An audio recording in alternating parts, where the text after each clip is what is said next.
What up, YouTube? It's your boy Joe from Meteoric Serpents coming back at you for episode number 8 of the Colubrid Corruption podcast. Today, we have a very awesome guest on, Justin Smith from Palmetto Coast Exotics, also from the Herpetoculture Network and Fulvius Apparel. Very excited to have him on. He keeps a lot of awesome species. He's just an overall great keeper.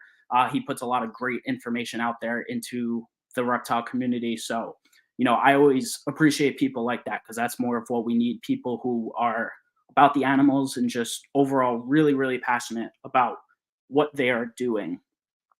Guys, as usual, let's run through everything. Down below, all my social medias. Go follow on Instagram. Go subscribe to the YouTube channel if you're watching this right now and you're not subscribed. Go subscribe. I check those analytics every week, and there's a ton of people who don't subscribe, and I sound like every other YouTuber, but it's true. I think like 40% of people who watch these don't subscribe, so get on that. Hit that subscribe and hit the like button because that helps us out. Morph Market down here, I have some ball pythons. I have some Texas rat snakes available. If you're coming from the podcast and you're interested in those animals, send me a message and let me know because I'll give you a steal on those. Also, last but not least, Facebook. I'm not on there a whole lot. Just post my, Instagram post over there. Otherwise, I'm finally wearing it today. Meteoric Serpents t-shirts. I have a bunch of these available if anyone's interested. It also has on the back. I'm not going to stand up and turn around, but it says Meteoric Serpents on the back with, all the logos here. Go, if you're interested, send me a message. We could get those out to you and work something out there. Let's see. Last but not least, I've been telling everyone, and I'm really happy to be doing it. I actually just pulled a lot of my snakes out of brumation because I kind of did like a shortened brumation period because I can't get my temperatures that low. So I'm back to feeding all my Texas rats on some quail. Been really excited about that. Blake's Exotic Feeders. He's local to South Florida for all my, South Florida people. Go check him out. He has some great quail if you want to diversify your diet. And let's see who is in the chat today. Shane, above all scales. What's up, man? Thanks for being here. Yes, let's get corrupted. Let's go. I need to come out with some podcast t-shirts soon. I think that's going to come. Brian, Heath, and Hatchery. Hell yeah, man. Thanks for being here. Don D, what's up, man? How you doing? Solid Serpents. What's up, dude? Let's go. All right, and that's about everyone for today. Guys, obviously, it's New Year's Eve. I don't expect, everyone to be here today. But if you're watching the replay, thank you so much for watching. It's Sundays. That's my schedule. So I want to keep getting the content out there to you guys. But without further ado, let's bring on our guests. Let's talk Colubrids. Here is Justin. Hey, what's up, man? What's going on? How you doing? Good. Chilling. Good. Yeah. Just hanging out for New Year's Eve today. Yeah. Doing some cleaning and stuff and fighting whatever sinus stuff I got going on currently. So if you hear me it's all good. Sniffling a lot, ignore it. No problem. I appreciate you taking out your time on New Year's Eve. I know you're probably spending the day with some family tonight, so I wanted to get the earlier episode out. But again, just appreciate you being here. Absolutely, man. In the show. And we were talking about it a little bit, and I've had multiple guests on already, but you are like the official kind of showrunner of the Herpetoculture Network, so another podcast host in the building.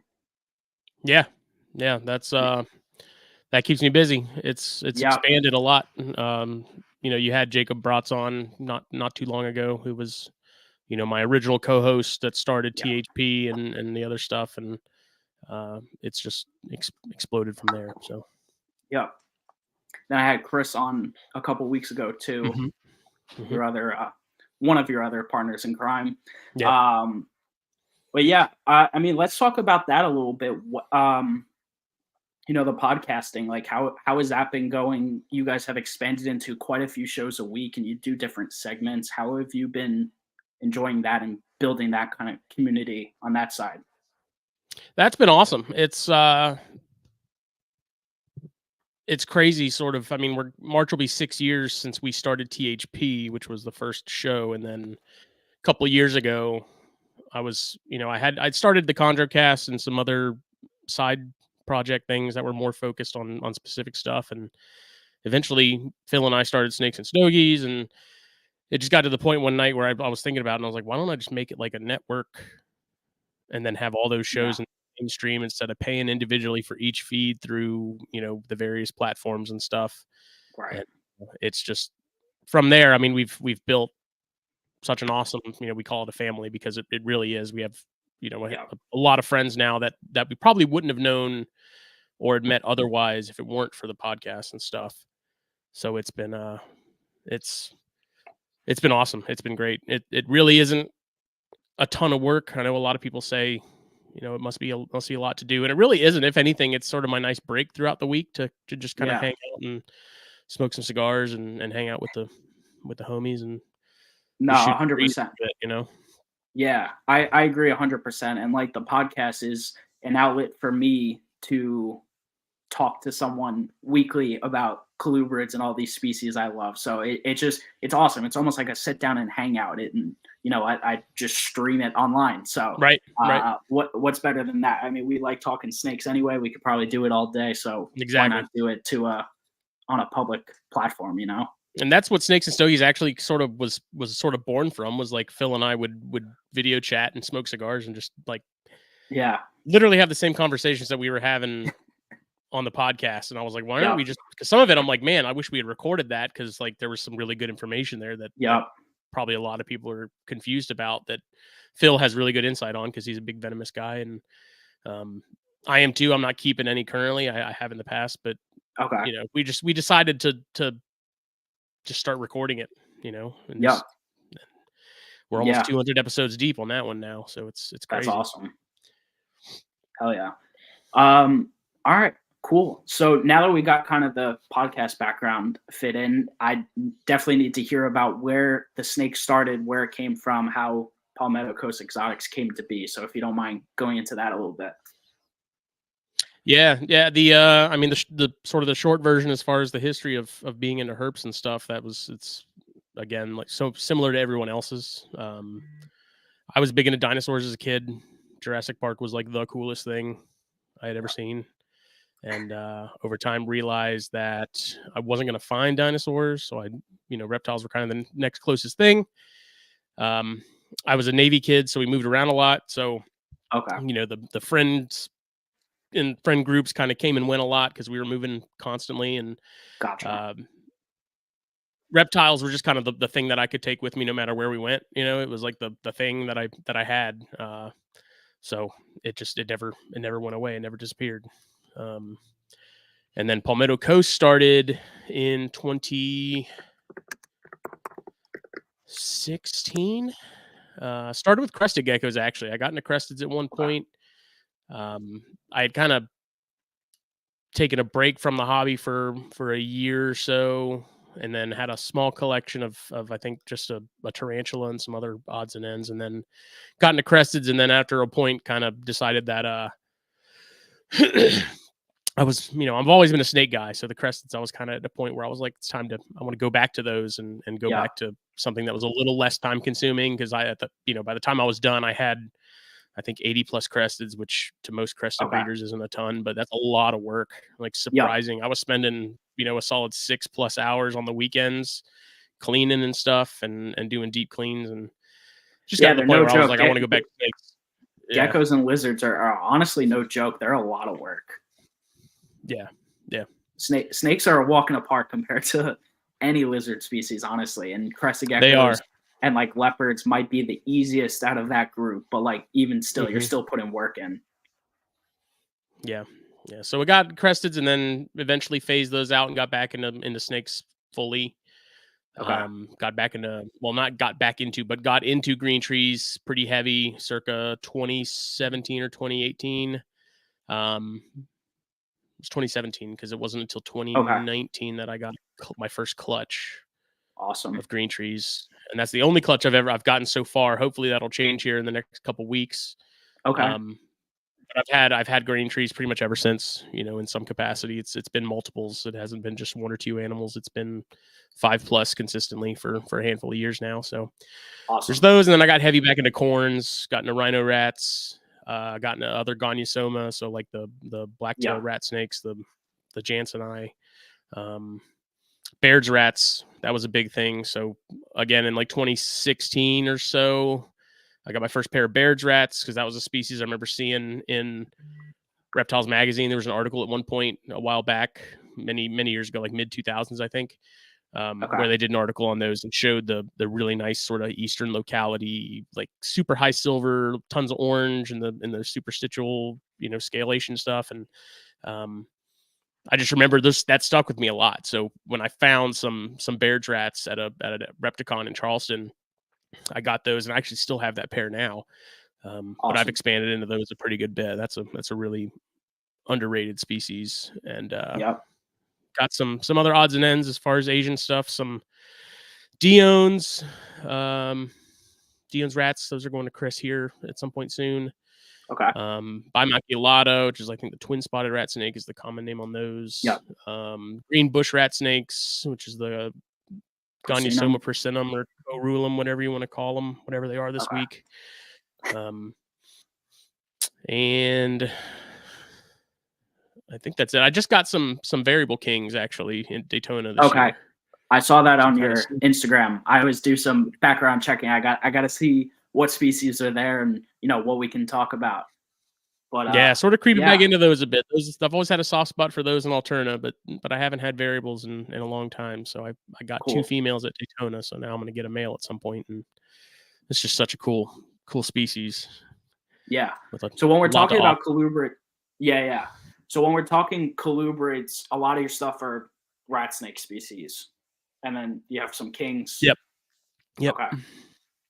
So what was that like when you started? Because you kind of gave a shorter overview. When you first started getting into snakes, what was that first species that you purchased that like really drew you in? That was like, so like, what was the first snake you owned? First snake I owned was actually a pair of rough green snakes that my dad came across while hunting. That was like 1997, maybe 96. And then my dad is also, he's been into snakes for a majority of his life, not on like the same scale as like what we are. But he's always had some as pets here and there. And he found some rough greens and brought them home, and I kept those for a while and loved them. That was something that really sparked the interest for me early on. Yeah. He then, I don't know exactly what brought about him wanting to breed corns, but he got into corns heavy in like the early 2000s, like 2000, 2004. And so we had a pretty big group of those when I was a kid, and he was breeding. And so that really sort of put corns in front of me a lot and gave me the sort of the soft spot that I have for him now. Nice. And then over the years, as I was sort of growing up and stuff, I'd get some other odds and ends. I'd get some cow kings, some Honduran milks. I kept some chameleons off and on, kept uromastics. Had a big invert phase, so I was big into scorpions and tarantulas for a handful of years, to where that was the majority of what I was keeping was actually those. Yeah. Big carpet python phase. I feel like I'm forgetting some other stuff, but it's been a lot. It's been, Herman's tortoise here and there, some turtles here and there, water turtles. Nice. Yeah, so it started with the rough greens and the corn snakes, and then over time, getting Reptiles magazine and stuff.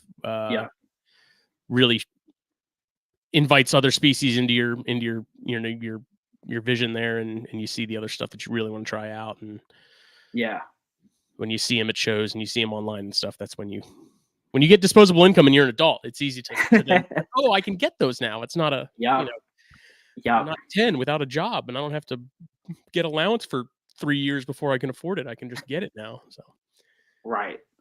Yeah, no, and just you going through that whole list, it's become increasingly apparent. Every single guest I've talked to, whether the interest started with what they currently keep or with another species, all these colubrid keepers that I've been talking to are extremely diverse in their collections, and I think that's really just a testament to show how passionate they are about the animals in general. Because again, I said it at the beginning, and that's what part of this podcast is all about. It is people who are real, people who are passionate about their species, and like clearly, you wouldn't be getting into all these odds and ends if you weren't truly all about the reptile. So that's Mhm. awesome.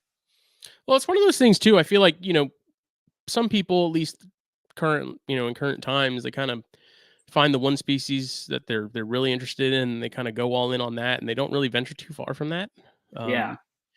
I'm of the opinion that you don't know what you like until you try it out at least. If you have something Yep. that you're interested in, like I have an interest in spotted turtles. We kept some painteds and water turtles at one point, back in like 2002. And I've never kept water turtles again since because they're just too much work for me. Like changing the Right. waters constantly. If you don't have like a really serious filter, it's a ton of work, and it's just, to me, that's just not that enjoyable. Okay. Um, and then, chameleons. I really like chameleons. I'm probably done keeping them because I did not have a great time with the ones I kept in the past either. Um, but it's like you wouldn't know that unless you at least took a chance on it and tried it out. Of So course. it's one of those things where the more you keep over time, as far as like different species and stuff, the more you come to appreciate and really know what you really want to have and want to stick with. So that's kind of my Yeah. thought on it, at least. No, 100%. All right. So let's get into some of the species you keep. So definitely we have to talk about Gonyosoma 100% because I think that's at this point, like that's kind of probably one of your favorite groups of snakes to keep. Yes. Okay. Yeah. And you're big on the rhino rats. I assume they take your vote in the horned snake debate. Oh, absolutely. To me, Okay. like without a doubt, rhino rats are the most enjoyable species I've ever kept. Out of everything I've had over the years, like rhino rats, hands down, I have not enjoyed a species as much. Even chondros, which I love chondros. Chondros are actually boring as hell. Rhino rats are awesome. Like rhino rats are like the complete package. If they Yep. weren't so difficult to get started as babies, those things would be in like 80% of collections across the country. I'd bet. Right. They're Yeah, awesome. no, I agree with you, and I'm still fighting with wanting to get one for myself. Trying to find one available from the right person is actually my problem right now. Yeah, But there yeah, definitely they seems to be kind seem of like amazing. a it seems to be sort of a feast or famine kind of thing where there's either like a lot available at one point or there's none available. It's never like Yeah. consistently there's some for sale. It's like there's either a lot or there's very little. Yep. Yeah. There's some here and there, and it's just like the ones I see ads for, I just either don't trust or like Mhm. they're not from someone like I've ever seen. So it's Yeah. whatever. But yeah, no, it's awesome that you keep those. And then, going in a little bit more, you have the green bush rat snakes, which in my opinion are a little bit underrated because they seem like the smaller version of whatever you want to say, either rhinos or oxys. Mhm. Like they're just a really cool snake. The nice green color. They still have some extra colors between the scales. They seem. Yeah. I watched your video recently of you. You built the enclosures for them, the black box enclosures. Mhm. So that was cool. Just seeing how active they are and scrolling through your Instagram too, just like all the rhinos sitting out on their perches and Yeah. stuff. So the Yeah. group of Gonyosoma just seem to be really interesting and underrated snakes as well. But I know they're a little bit, either harder to get or harder to take Yeah, care of. yeah. So It really depends sort of on what you're talking about in the group in particular. Like if you're dealing with something like Jansseni or the oxycephalum, because those aren't captive bred nearly as much in the States. Seems like Europe has it cracked a lot better as far as figuring out okay, the formula for those. But like, yeah, the imports on those are definitely a, a roll of the dice. Um, it's really unfortunate that so many get imported because a very large majority of those probably aren't going to last terribly long. right, And they're people get them, and I think they're a species that you really don't. They're not meant to be played with, like the true Gonyosoma, so the Jansseni and oxycephalum in particular. yeah, They're really high strung. They really don't want anything to do with you. Um, they very clearly don't enjoy being pulled out and messed with. So I think a big part of the factor of success with those in general is to just like ignore their existence. They do great if you just kind of forget Yeah. that they're there. Um, and it just they come in, adults especially. Like I think sort of like chondros, if you get them as young as possible, you're likely going to have an easier time sort of getting them Okay. acclimated to captivity and stuff. If you're getting full bore adults, I think they're always gonna they're never gonna fully acclimate, if that makes sense. Like there's Right. always gonna be sort of a really hectic aspect to their personalities and attitudes and stuff. Um, and I think a big part of the issue too that people have with imports on those is immediately wanting to put dewormer and stuff in them and try and get them on the up and up and get them clean and things like that. When you're putting in what's essentially like chemicals to kill internal parasites on top of an already stressed animal that's already like immunocompromised, already struggling with hydration, like their body's already doing double time on trying to get better and acclimate and things like that. If you're throwing that stuff in them right away, I think you're sort of putting them on the fast track to rolling Yeah, on you. kind of just a recipe for disaster. Yeah, yeah. Okay. And then I know you have the Jansenite. Do you have any oxycephalum? I don't. Eventually, Okay. I'd like some when space Yeah. is more readily available. But right now, it's just the Jansenite and then the Persimmon and the rhinos. Okay. And the Persimmon, I've enjoyed those. I haven't had those too terribly long. Um, it's been probably coming up on a year here soon that I've had those, but Okay. those have been kind of interesting because I call those the anti-rhino because they're identical to rhinos in a lot of ways as far as behavior in terms of like always being out and about, Okay. always perched, always hanging out, like constantly visible. But their personalities are the complete opposite. Like the rhinos, I can go in They're a and little grab. more rowdy. They're very rowdy. Like that Okay. the male I have especially, man, he is just if you touch him, like it's on. Like he's flopping around, he's flying out the cage, he's striking at you. It's Yeah. the polar opposite of the rhinos. But they act so similar just in the fact that again, like they're out all the time. They're when they're hiding, they're usually in shed, and that's an easy way to tell. Like Right. compared to the rhinos, they're sort of the evil twin in a sense. Gotcha. Now I do know the rhinos are known to be a lot calmer, but even like hearing that behavior and knowing oxycephalum and Jansenii are a little bit more rowdy in general, it makes you wonder if almost like it's because some of these species are newer to being captive bred or just a little bit harder that like they haven't been bred down like, for example, like corn snakes. Yeah, and yes, Mhm. I know like baby corn snakes can be a little moody and whatever, but like in general, corn snakes are corn snakes. Like Right. they're pretty chill, whatever. Like even the the coxeye are very jumpy. Mhm. The bamboo rat snakes, they're very jumpy upon touching. My adult female, like as I go to pick her up, as soon as you touch her, she becomes alert. She Yeah. looks like she's like not doing anything, and as soon as you touch her, it's like, oh, it's game time. Yeah, And that's I'm what I've like, heard. I've never kept yeah, bamboos, but I've heard that's kinda how they are. They're just always kinda, like, twitchy. yeah. And I know I talk about him every episode. Matt Most, I know he uses a snake hook to pick a lot of his animals up just for that. Yeah. It's not even like the risk of biting, like you're worried about something, but like I even started doing it with my adult because I'm like, well, let's see if this gets her out a little bit easier. But Yeah. like even that, she's still like, they're still a little flighty. Yep. But Yeah, it's kind of just interesting to think about.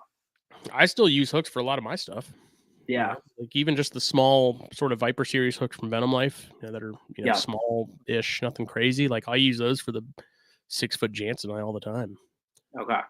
it just makes life a little bit easier, especially with those flightier species, um when you can sort of get in there and be a little slow and take your time, it makes the whole interaction a little easier rather than just going in there and trying to rip them Yeah. out. Yeah. And I found that with the Gonyosoma and the Persimmon and stuff, if you're gentle and you're patient, and you sort of take your time with them, um, they're usually okay. Like they're usually not too bad. But if you go in there and you're just grabbing them by the tail and yoinking them out of the cage and stuff, it's a very different encounter. Right. Yeah, I recently said in a group chat, I was like, I think it would be cool to have all the Gonyosoma species one day. And Billy said to me, he was like, "Hey man, I think you might want to like chill like before you think about like Oxycephalum or Jansen." I'm like, "Yeah, not anytime soon." I'm like, "Just maybe eventually." Like in my opinion, they're just really beautiful snakes, just stunning. And impressive animals in general. Well, let's talk about the Jansenii a little bit because I know those guys are, they're rowdy. Is yours a captive bred or is yours an import? Both of mine were imported very young, so I've got a pair of them, and that's kind of been Okay. the the real puzzle project for me the last couple years is getting eggs from those that are viable has been interesting. This year was the first year that I got an egg that was actually fertile and incubatable and survive. And Okay. their incubation time is ridiculous. It's like 140 something days. Oh, really? Uh, Okay. and so I got this one egg, incubated it, got to day 145 and kind of kept an eye on it. 145, 146, 147 came and passed. On day 150, I was like, all right, I'm gonna cut this thing because this usually like I'm not one to cut eggs on the day that I'm projecting them to hatch. Like I'll usually give Yeah. them an extra day or two if nothing's happened, no big deal. But after, 4 days or so, I was like, okay, either something's wrong and I've been waiting on an egg that has been dead for a long time, or it just hasn't pipped yet. So I cut it and it was a very late term baby that did not make it. Oh, man. So that was a pretty big shot to the groin this year. But Yeah. um, my outlook on difficult species and stuff like that is you kind of have to go into each season with zero expectation of success. It sort of makes the nut shot a little easier to take. Um, but it's also I look at it as sort of like another step in the right direction. Right. Like the year before last, I got eggs, which was a big deal because it was like, okay, I hadn't seen any sort of breeding action. I now for sure have a pair. So that was, that's one step. Like we're going the right way at least. Yeah. And then this year I got another small clutch. Only one of those eggs was good. So I was like, okay, that's another step. Like we got at least a good egg. And we know that it's now happening in June because the year prior it was also June, almost the same week. So it's Gotcha. like now I know when to sort of be looking out and when to sort of start ramping up food and sort of getting them prepped for what their season would be here. And then this year getting them to the point of uh, almost a baby, like we got a good egg. It went far. Whether that was something that happened on my part or if it was just something that was just never meant to be in the first place, who knows? But um, that's sort of the biggest hurdle with Jansenii in particular is incubation and getting babies to hatch. Their eggshell is just insanely thick compared to other species, and Okay. I've put some thought into that and maybe what like the reasoning behind that as far as biology and the purpose there. I've talked to my buddy Henry Martinez, who has a lot of connects over in Indo. Okay. Asked him to ask his guys like, where are you finding eggs?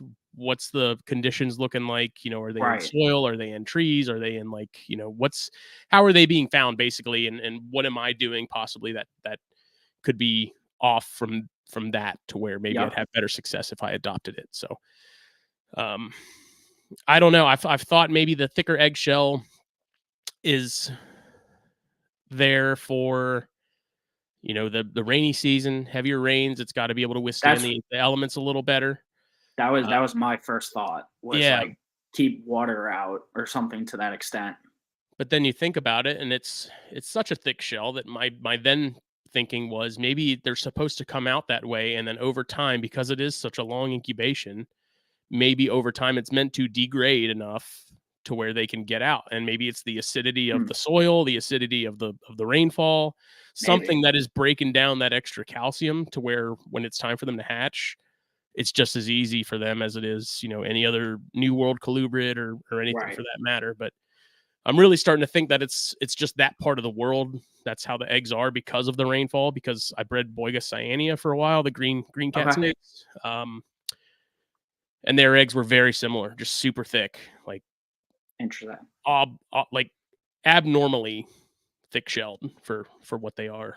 So I don't know. That's stuff I like to think about. We're gonna see what happens this year, and even with the Jansen it could just be another case of like they just need another year. Like maybe Yeah. it's none of that stuff. Maybe it's just the fact that they were younger animals. They're now kind of getting into the swing of maturity and Right. hitting that right stride. And maybe it's just a matter of not changing really anything, and they just need some more time. They just need another year. They just whatever. So we'll Yeah. see. It's been a tough couple of years trying to figure that out. But No, but it's hey, exciting. it's a lesser worked with species. Like sometimes you got it. There's not much to go off of in terms of Mhm. trying to gather information. You kind of have to experiment like that. Is Yeah. there anyone breeding them successfully here in the States? The Jansen so Daniel Schwint has produced them multiple years, Okay. and I've talked to him about it a good bit. And it's another tough thing because I think he's out in the Midwest somewhere, maybe And that's Kansas. another factor there. And yeah, so like the way that he's doing things is going to be very different from here on the East Coast. I'm in South Carolina. Yep. So what he does likely may not work for what I'm doing. What I'm doing may not work for him as compared to someone on like the West Coast. Like it's just you can't really go verbatim unless it's someone that lives in the same area as like you got to kind of 100%. take what they have and sort of adapt from that to what works for your general region. But that is one of the reasons I started the U.S. Gonyosoma Alliance Facebook group. There is a Gonyosoma group. It is worldwide. There's a lot of people in Europe in there, and I started the U.S. one just for I like gotta join that.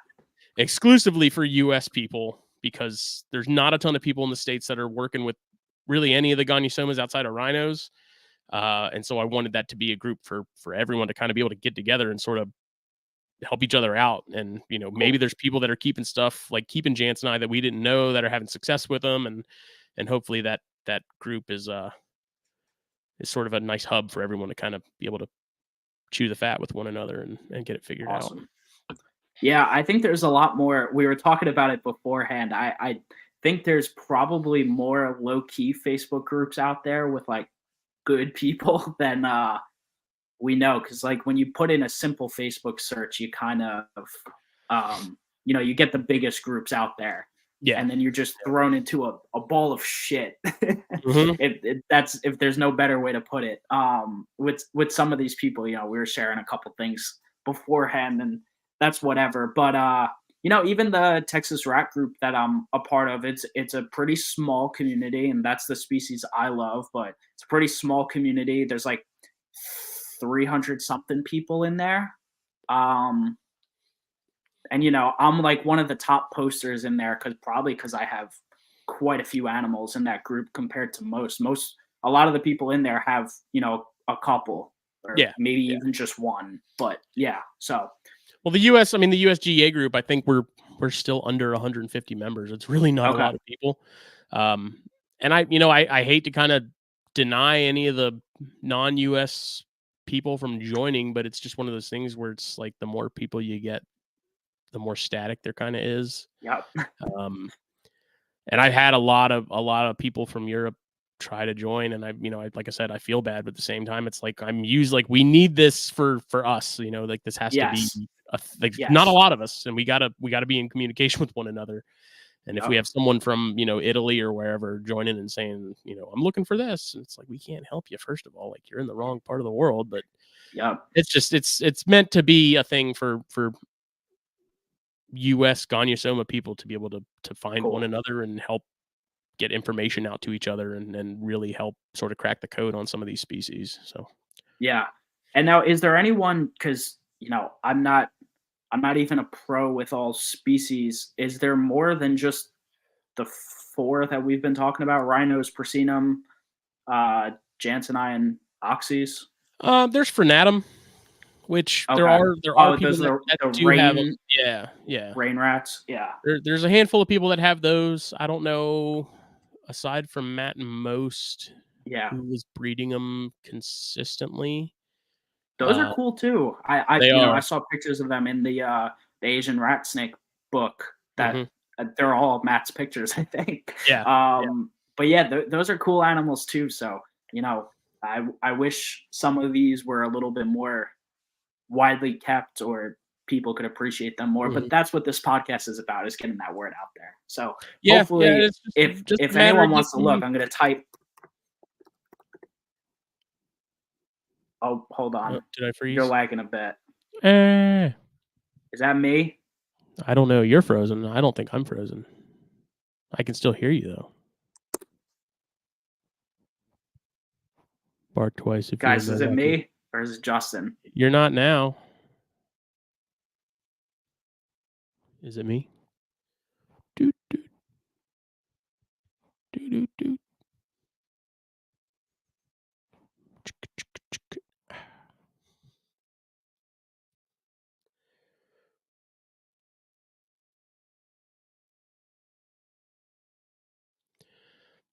Ruh-roh. If you're in the chat and you can hear me, say you can hear me.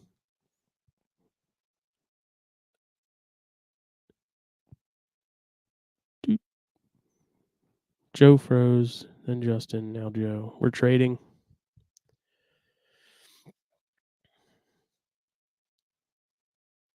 Who's frozen? I'm good. Oh, this is my show now. Hello. My back? Oh, yeah, we're good. I am so sorry. If I didn't explain beforehand, sorry guys. I'm at my girlfriend's house in New York. I'm traveling. That's why I'm in a makeshift setup, but so sorry about the internet if it goes, but sorry about that, Justin. Please go ahead. It was me. I thought it was you too, because you started lagging and then my computer bugged out. Sorry guys. No, you're good. It's yeah, I mean Gonyosoma in general, it's just a matter of finding the people that are really interested in them and willing to give them a shot, and sort of knowing that they're, at least with the imported stuff in particular, if we're talking about the true Gonyosoma stuff, it's going to be an uphill battle. It's going to be some work, and they're cool species. They're definitely not for everyone, but if someone's willing to take the chance on them, I mean they're a rewarding species. They're not the most exciting. My Jance and I, when I walk in the room, they usually disappear pretty much instantly. Okay. So I don't see them a ton, but I do put a camera out. Like I have a camera in my room, and they're out all the time if I'm not in there. Like they're out and about cruising constantly. And as soon as you walk in the room, they disappear. They're very secretive, and I found that the sort of a big thing that'll help you with keeping those, and I'm sure the oxys as well, is a ton of visual barriers. Have a cage that's just packed out with foliage, ton of places for them to hide. Mine have multiple like cork rounds in their cage, and I cohab mine. I keep my pair together. Okay. I also am a firm believer that cohabbing the true oxys or true Gonyosoma in general, they seem to do better, I think. I know Riley years ago, he's in the chat, he's talking about his Madagascar hognoses. He said that he thinks those do better in pairs, and I think it's a very similar situation with the Gonyosoma, the true Gonyos. I think for whatever reason, they feel a little more secure. It's purely anecdotal. I couldn't say for sure scientifically if there is something to it, but in my experience, I think they do better. So okay, cool. And then awesome. And then I wanted to get into next. Now I know you do keep a lot of cages because of I'm sure your sponsorship from Black Box certainly helps. But what is kind of your keeping style, if you don't mind? Let's go into that, because I think I saw. Maybe I'm mistaken. When you were setting up that enclosure for the greenbush rats. I think I saw some like maybe small plastic tubs. I'm assuming for some juvenile colubrids of some sort. But like, what's kind of your keeping style? So the sort of the main thing is doing what works for the given species. Okay. Speaking of Facebook groups, it seems like there is a very pervasive sort of mentality that all snakes, regardless of species, need to be kept in A, B, or C, like zero variation. This is what they need. Doesn't matter if they're stressed or if they're doing well or not. That just like this is what they have to be in. And I am not a believer of that. I think you do what works best for the species. Like the Gonius, going back to the Jansenii, I would not keep those in racks. I think you could, I think they do okay, but I feel like they do better when they have, a lot of hide options, a lot of climbing space, branches, things like that, because they are a very active species. They're out and about. They want to do stuff. They want out. They're not like blood pythons or something else that is very sedentary and doesn't move much. Same with chondros. But for the bulk of the corn snakes, I do keep in racks. I'm not anti-rack by any means. They work fine. I'm not keeping adult corns in V35s or anything small like that. Like my adult stuff are in 32 quart plus, depending on the size. Some of the bigger ones are in V70s, and those work great. I don't really understand what the big issue is with racks. Yep. It's sort of a generational thing where I come from, like, I'm used to that older mentality of racks and using those over cages for everything, but I do have cages for stuff that I feel like need cages. The rhinos, I think, do great in cages. Okay. Persimmon, I think, do great in cages. Chondros, depending on the size, I have most of mine in a Cambro rack type setup that I got with large Cambros. I've kept babies in 6-quart racks, and then the corns, it kind of varies. So like my smaller hatchling stuff, there's these 96-ounce containers from Dollar Tree that have red lids. They were like the McCormick brand. I don't know if they still are or not, but I use those for hatchlings, and they're great. They're like the perfect size to hold them over for a handful of months until they either sell or they need to get upgraded. Yeah. And then I bump them up to, what size is that? It's like a 160 ounce, maybe. It's got a blue lid, again, from Dollar Tree. That works great for like yearlings and stuff that need another year or so to grow before they go into something like a 32 quart or something larger. And then I have black box racks, the XR16s, which can use either the V18s, V35s, or is it a V12? I think that's the smaller, thinner one. I get so confused with all the different companies have different names. Too. But yeah. I have a V18 rack from Sea Serpents, which I use the FB5 tubs in. So it's like the skinnier tub, whatever it is on the Vision side. I love that tub dimension or like that rack dimension, because I feel like it's the most versatile thing for small colubrids, and even works for like the ball pythons I keep, because you could start them in the FB5. You could start all colubrid species pretty much. Like, yes, it's skinny, if people don't like that, I mean, they like the small spaces anyway, but I've had mine do very well in that, and then you upgrade them to V18. That's a little bit wider space, and then eventually they get moved into a bigger rack. But I just love that size rack because I just think it's extremely versatile, and especially with colubrids, it works for quite a few years, especially in that V18 size, because how fast are they really growing? Like that V18 will last for quite a while. Yeah, and the black box racks are nice. I don't know if other companies do this, but there's basically, you can use 3 of the V10s, V12s, or you can use 2 V18s or 1 V35. So you can you don't have to buy a new rack to upgrade the animals. You just get the bigger size tub and go up from there. Both of my XR racks have the V35s all the way down. Just because I use those Dollar Tree tubs for grow outs in the meantime. And then I have some V70 racks. I've got some 32 quart racks that are, homemade from when my dad was keeping some stuff a couple years ago. And I even have some critter keepers. I've got some of the like bigger but shallower critter keepers I have some corns in those, which I love those things. I don't care what people say. Those were great little enclosures for colubrids, especially, like, corns and things like that. I have no issue with them. I don't see what the problem is. I think they're fine. But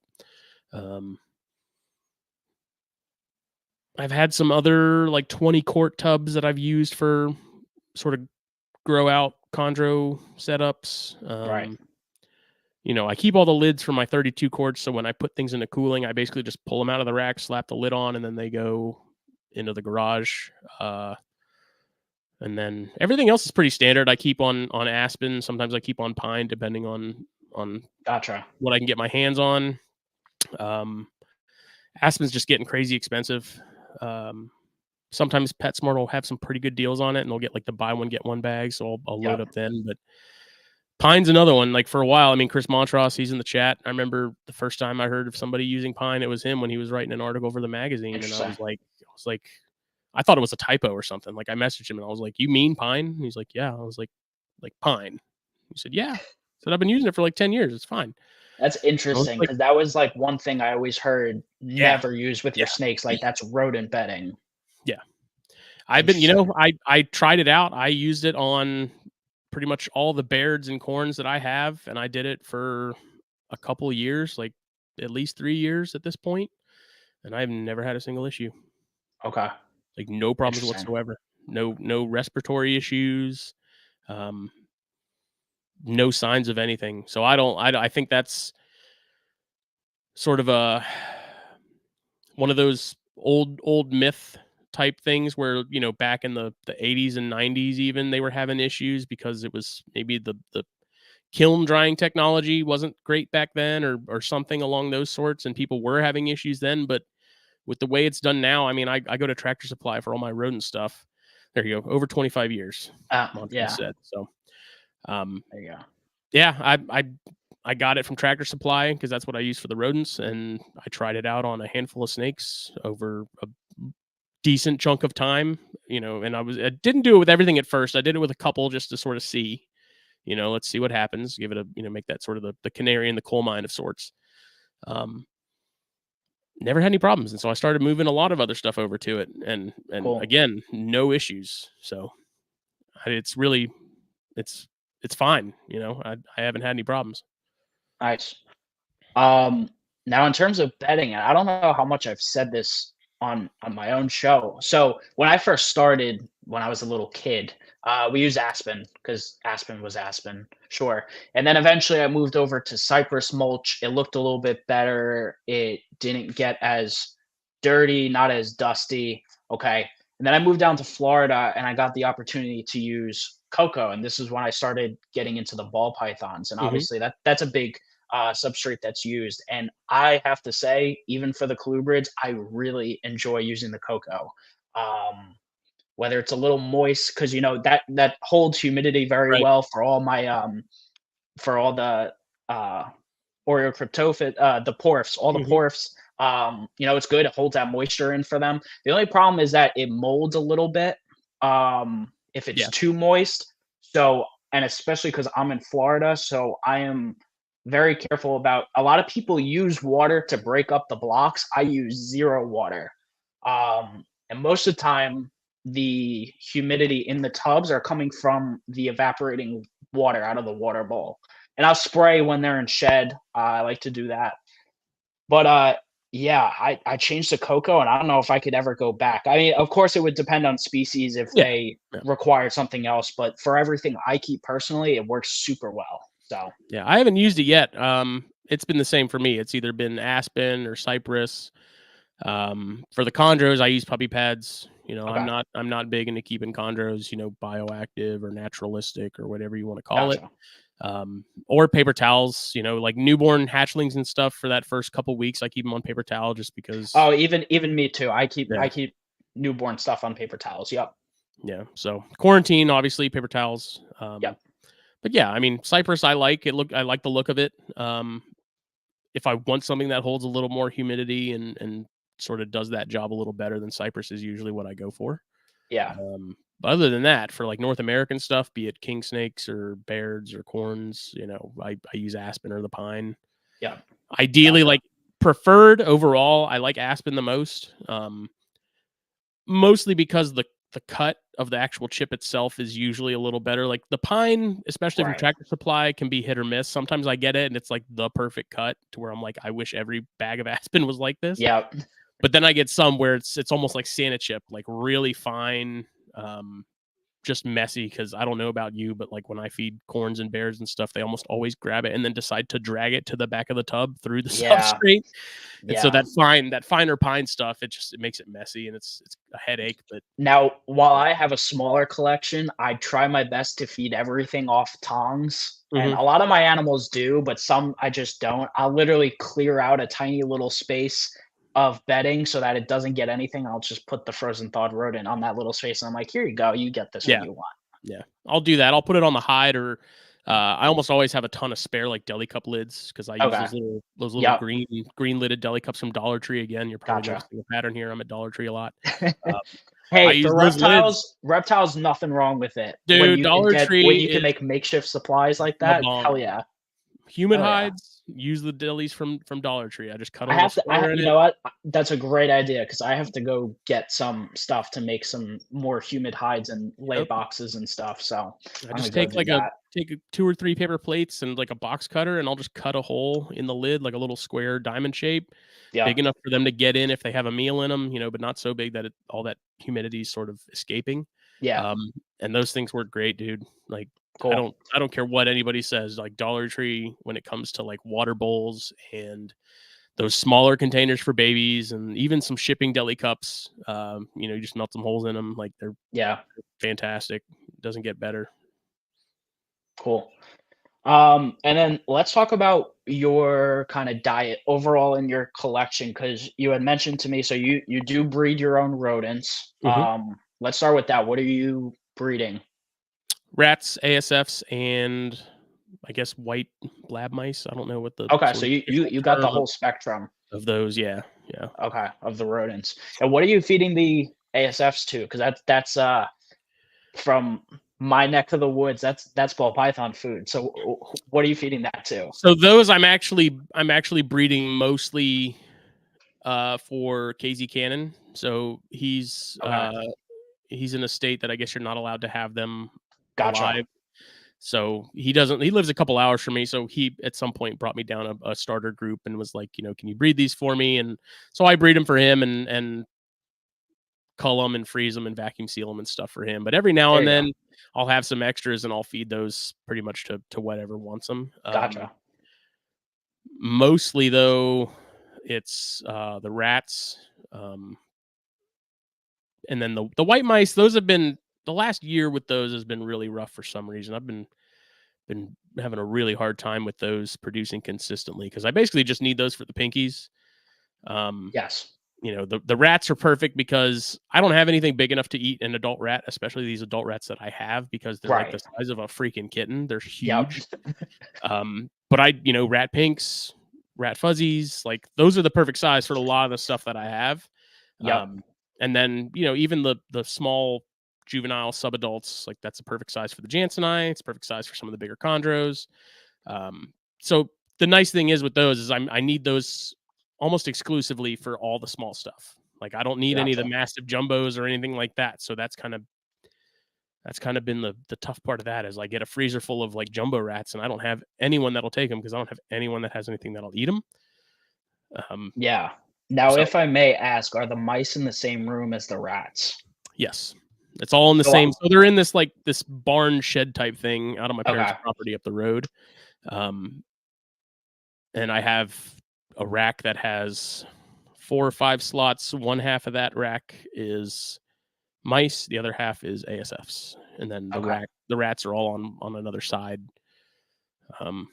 So my buddy who he's a bigger ball python breeder down by me, he breeds mice exclusively, and I think he just got some ASFs recently, but I believe he has said, don't quote me, Emilio, I believe he has said that the mice actually won't do as well breeding wise if they're in the same room with one of those other species. Now I don't know what that comes from, if they're just scared, and they smell them.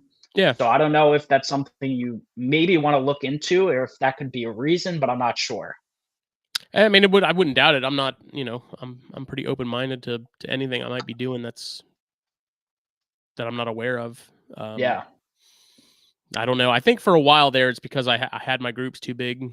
I was keeping more than 4 or 5 at a time together. So I think that was a problem. And then we've had some cold snaps here, so I lost a group or two. Okay.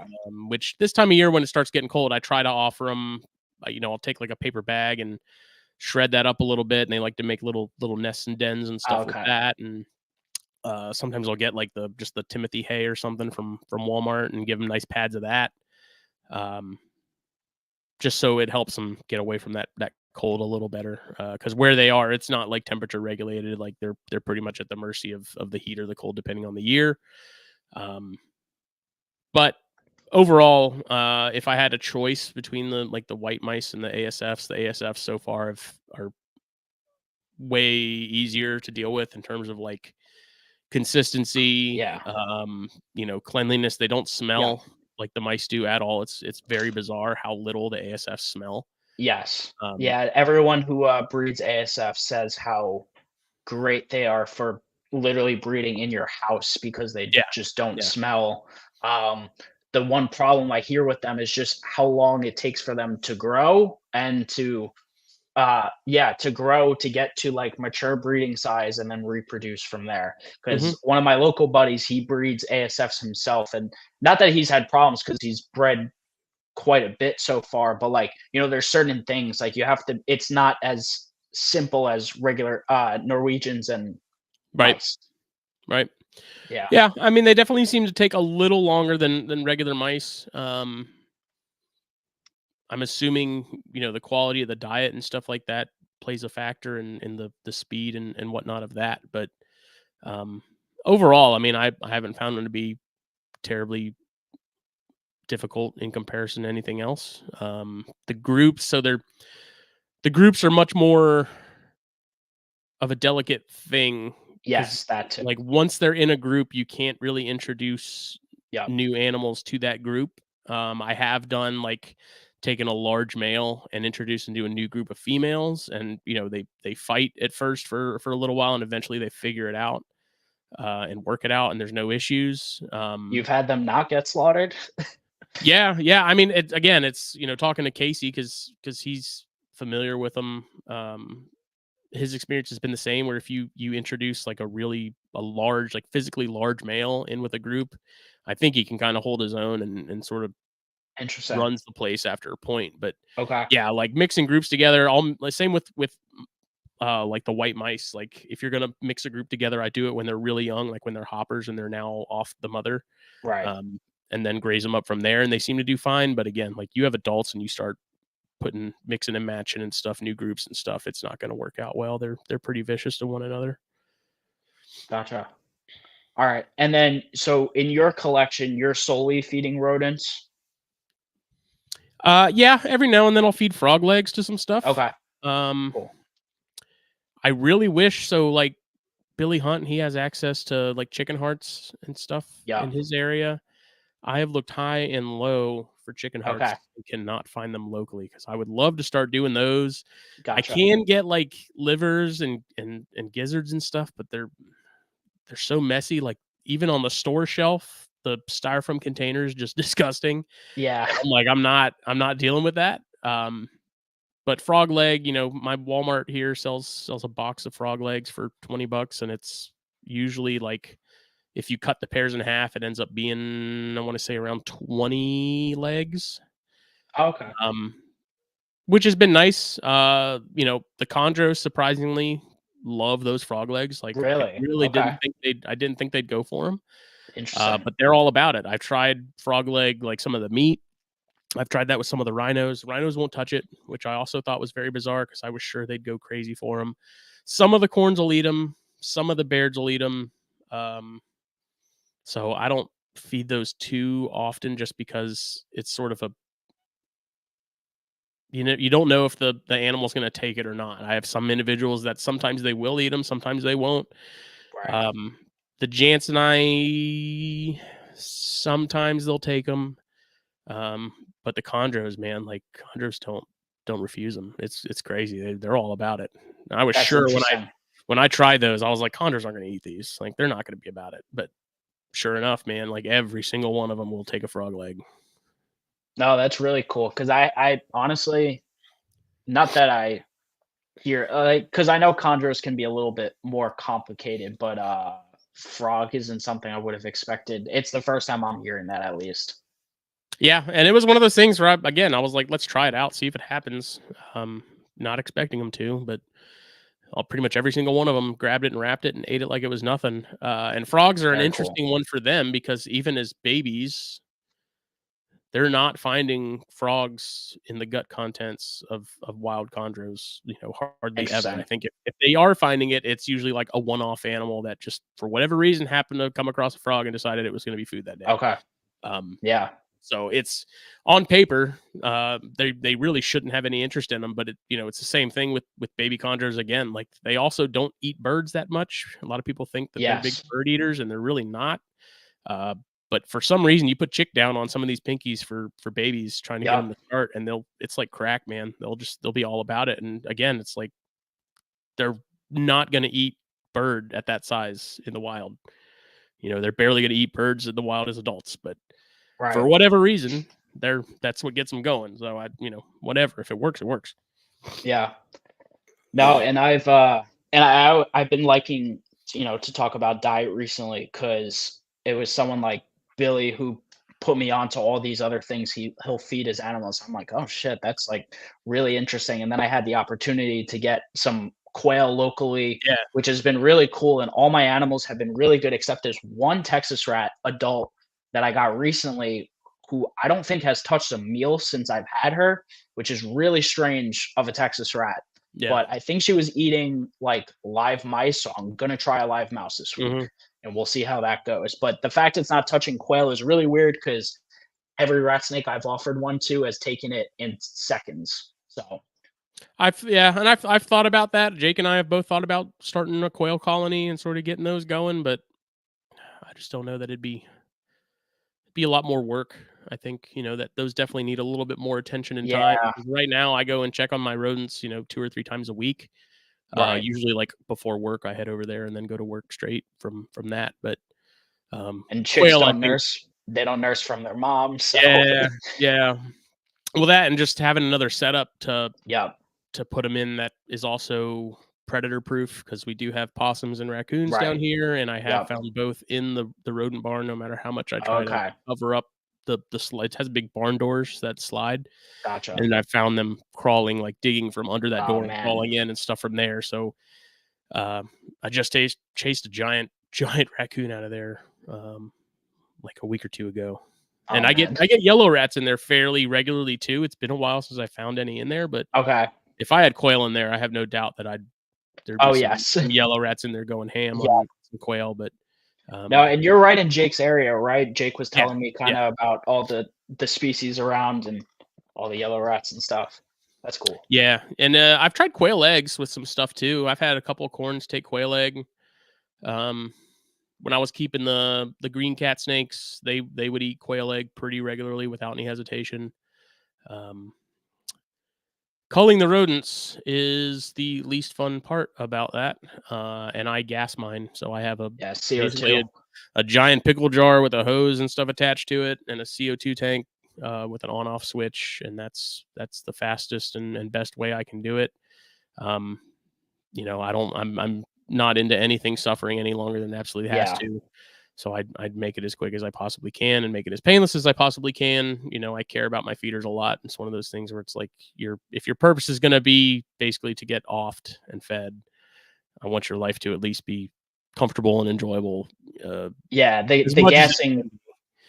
gassing seems to be unanimously the most ethical way of euthanizing these rodents. So, it's part of the circle of life and us keeping these animals. So it's not enjoyable. I don't get anything out of it. That's for sure.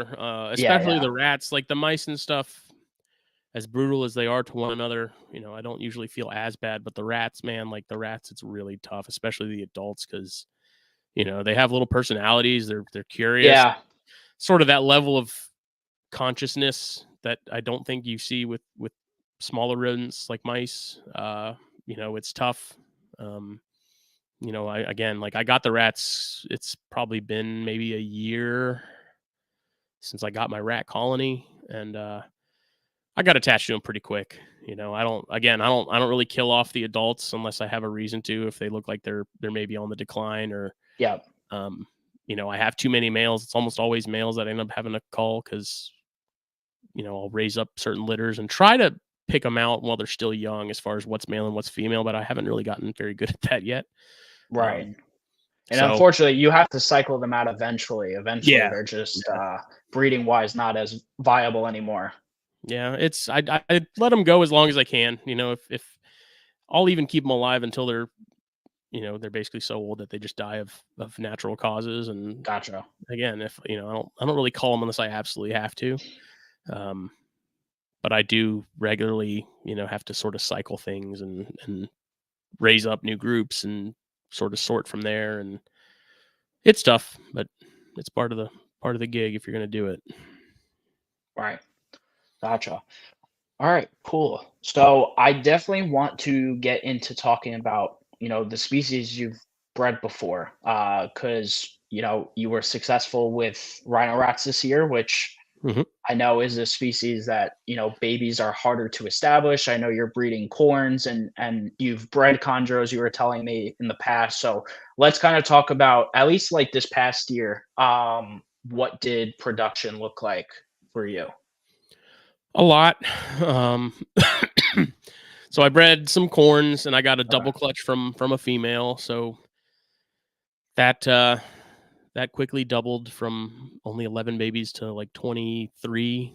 Okay. Uh, wasn't planned, but it just happened. And I actually, after hearing Matt and Doc Loafman and some of those other folks talk, it makes complete sense that it happened because if you feed a female real heavy right after they lay, I think it triggers them to do it again.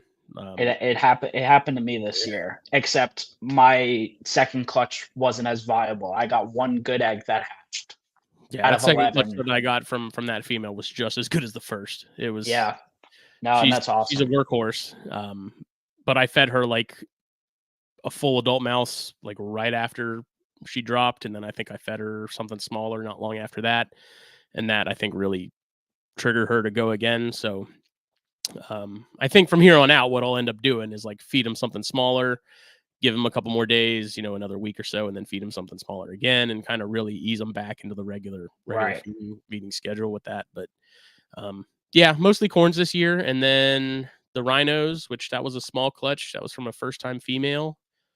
Um, that was only 6 eggs, all 6 hatched, but I lost a baby early on for some Oh reason. man. Still have the other 5. They've been really challenging to sort of get switched over. I'm still Oh really? offering them rosies. I have a couple that if I put a pinky and 2 rosies in that bowl, they'll eat all 3. I've got a couple where if I put 2 rosies in a pinky, they'll eat just the rosies and completely ignore the pinky. Um, but I have yet to get any of them over onto mice alone, you know, voluntarily or anything like that. So it's been a Gotcha. process. But once they're on mice, I mean, they're on mice. Like Right. they won't refuse food. They're really food crazy when they want to be. Yeah. Will any be available when they're established? We can talk about it off camera, but I have to At some ask. point, I've got a couple people that have been messaging me every couple Okay. weeks asking about them, and I'm like, I'm not. Eventually, I don't know when. You know, it's one of those things where it's like I don't want to push them too hard to get them switched Yeah. over, but No, no, of course. I'm also getting to that point where I can't really keep babying them with rosies either. You know, so Yeah.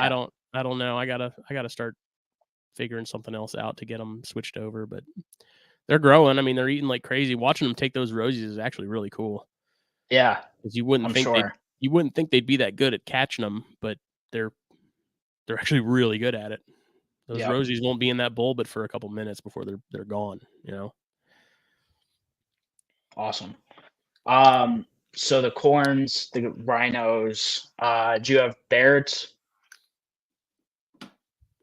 I did. Okay. It was a lighter year on the Baird's front. I did my Loma Alta female to my hypo male. It was a small clutch. I think there was only like 5 eggs. Okay. But those came out good. And then I did another pairing. I did a smaller female. It's like a 2019 to a wild caught male that Chris actually sent me 2 years ago. And I just put them together. I was like, I don't think anything's going to happen, but we'll see. I never saw any action.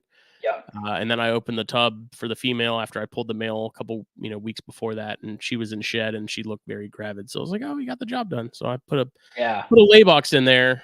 And she didn't shed. She dropped eggs like the next day.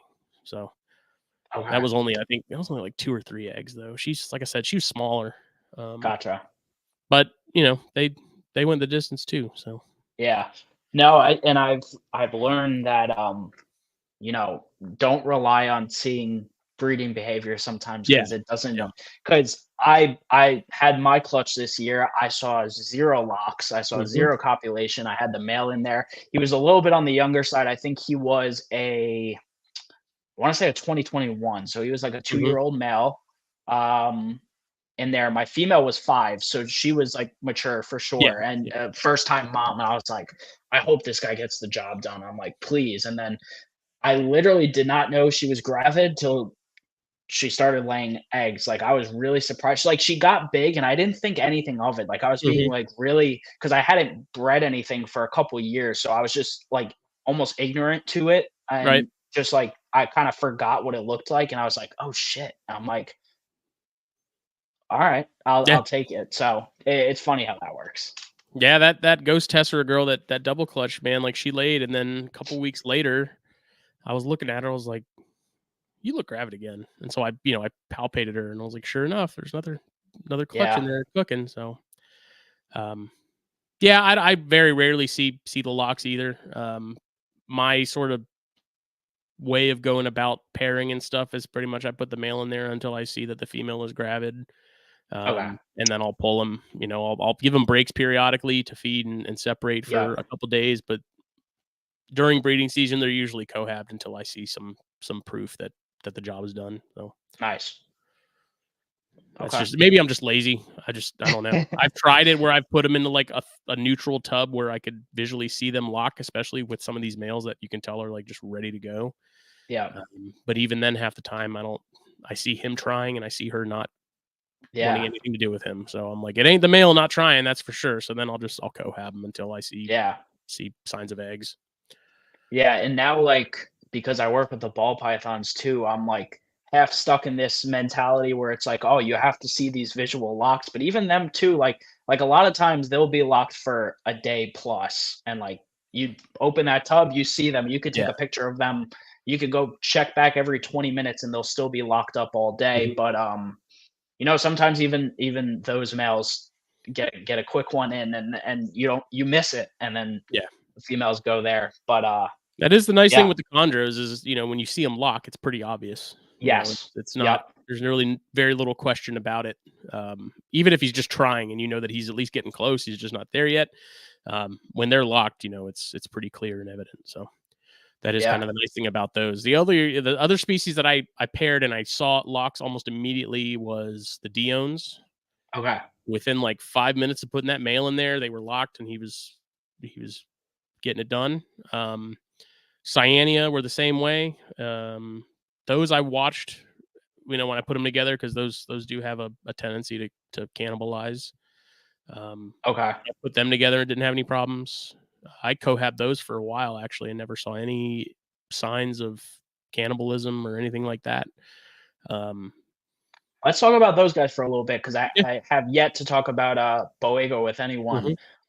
What was your experience like? Because obviously, for those who don't know, the Boega are rear fang venomous snakes, so definitely not your beginner snake species. You definitely want to have some skill and like carefulness and potentially practice with these kind of snakes before having them. But what was your experience like? You said you had them no longer?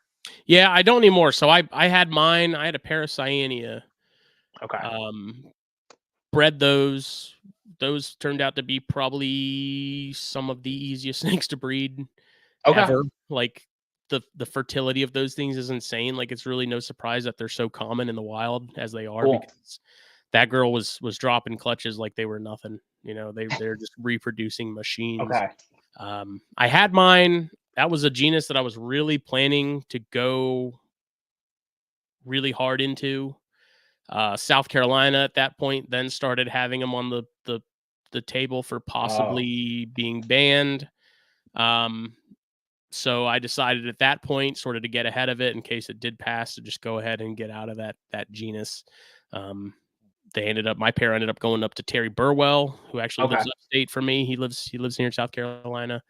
Gotcha. He's got a handful of species. You should have him on. Actually, he's an awesome dude. Yeah, I heard him on Colubrid and Colubrid recently. Yeah. So I traded him my pair for some rhinos. Nice. Okay.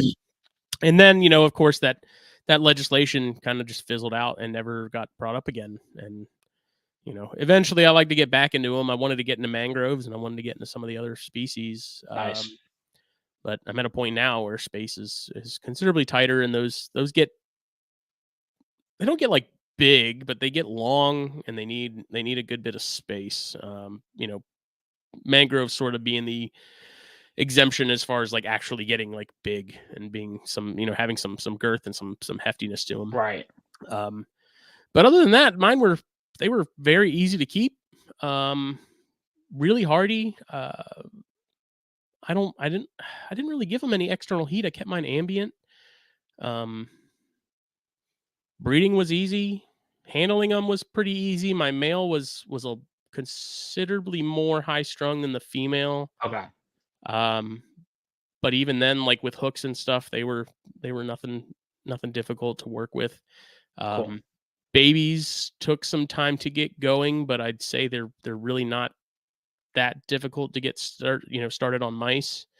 They're just so small when they come out that, right, you know, it takes. I would tail them, so I'd put tails in them before I, you know, and then I'd offer them a small pinky. Some of them, after a couple of times of that, would switch over to pinkies, no problem. But it was one of those things where you put a tail in them, offer them a pinky. They don't take it, you know, a couple of days later, you know, a week later, just repeat, try it again. And eventually they just take off and they'd start taking on pinks, and then they grow really fast. They're really fast growing species. But I mean, I never got tagged by any of them.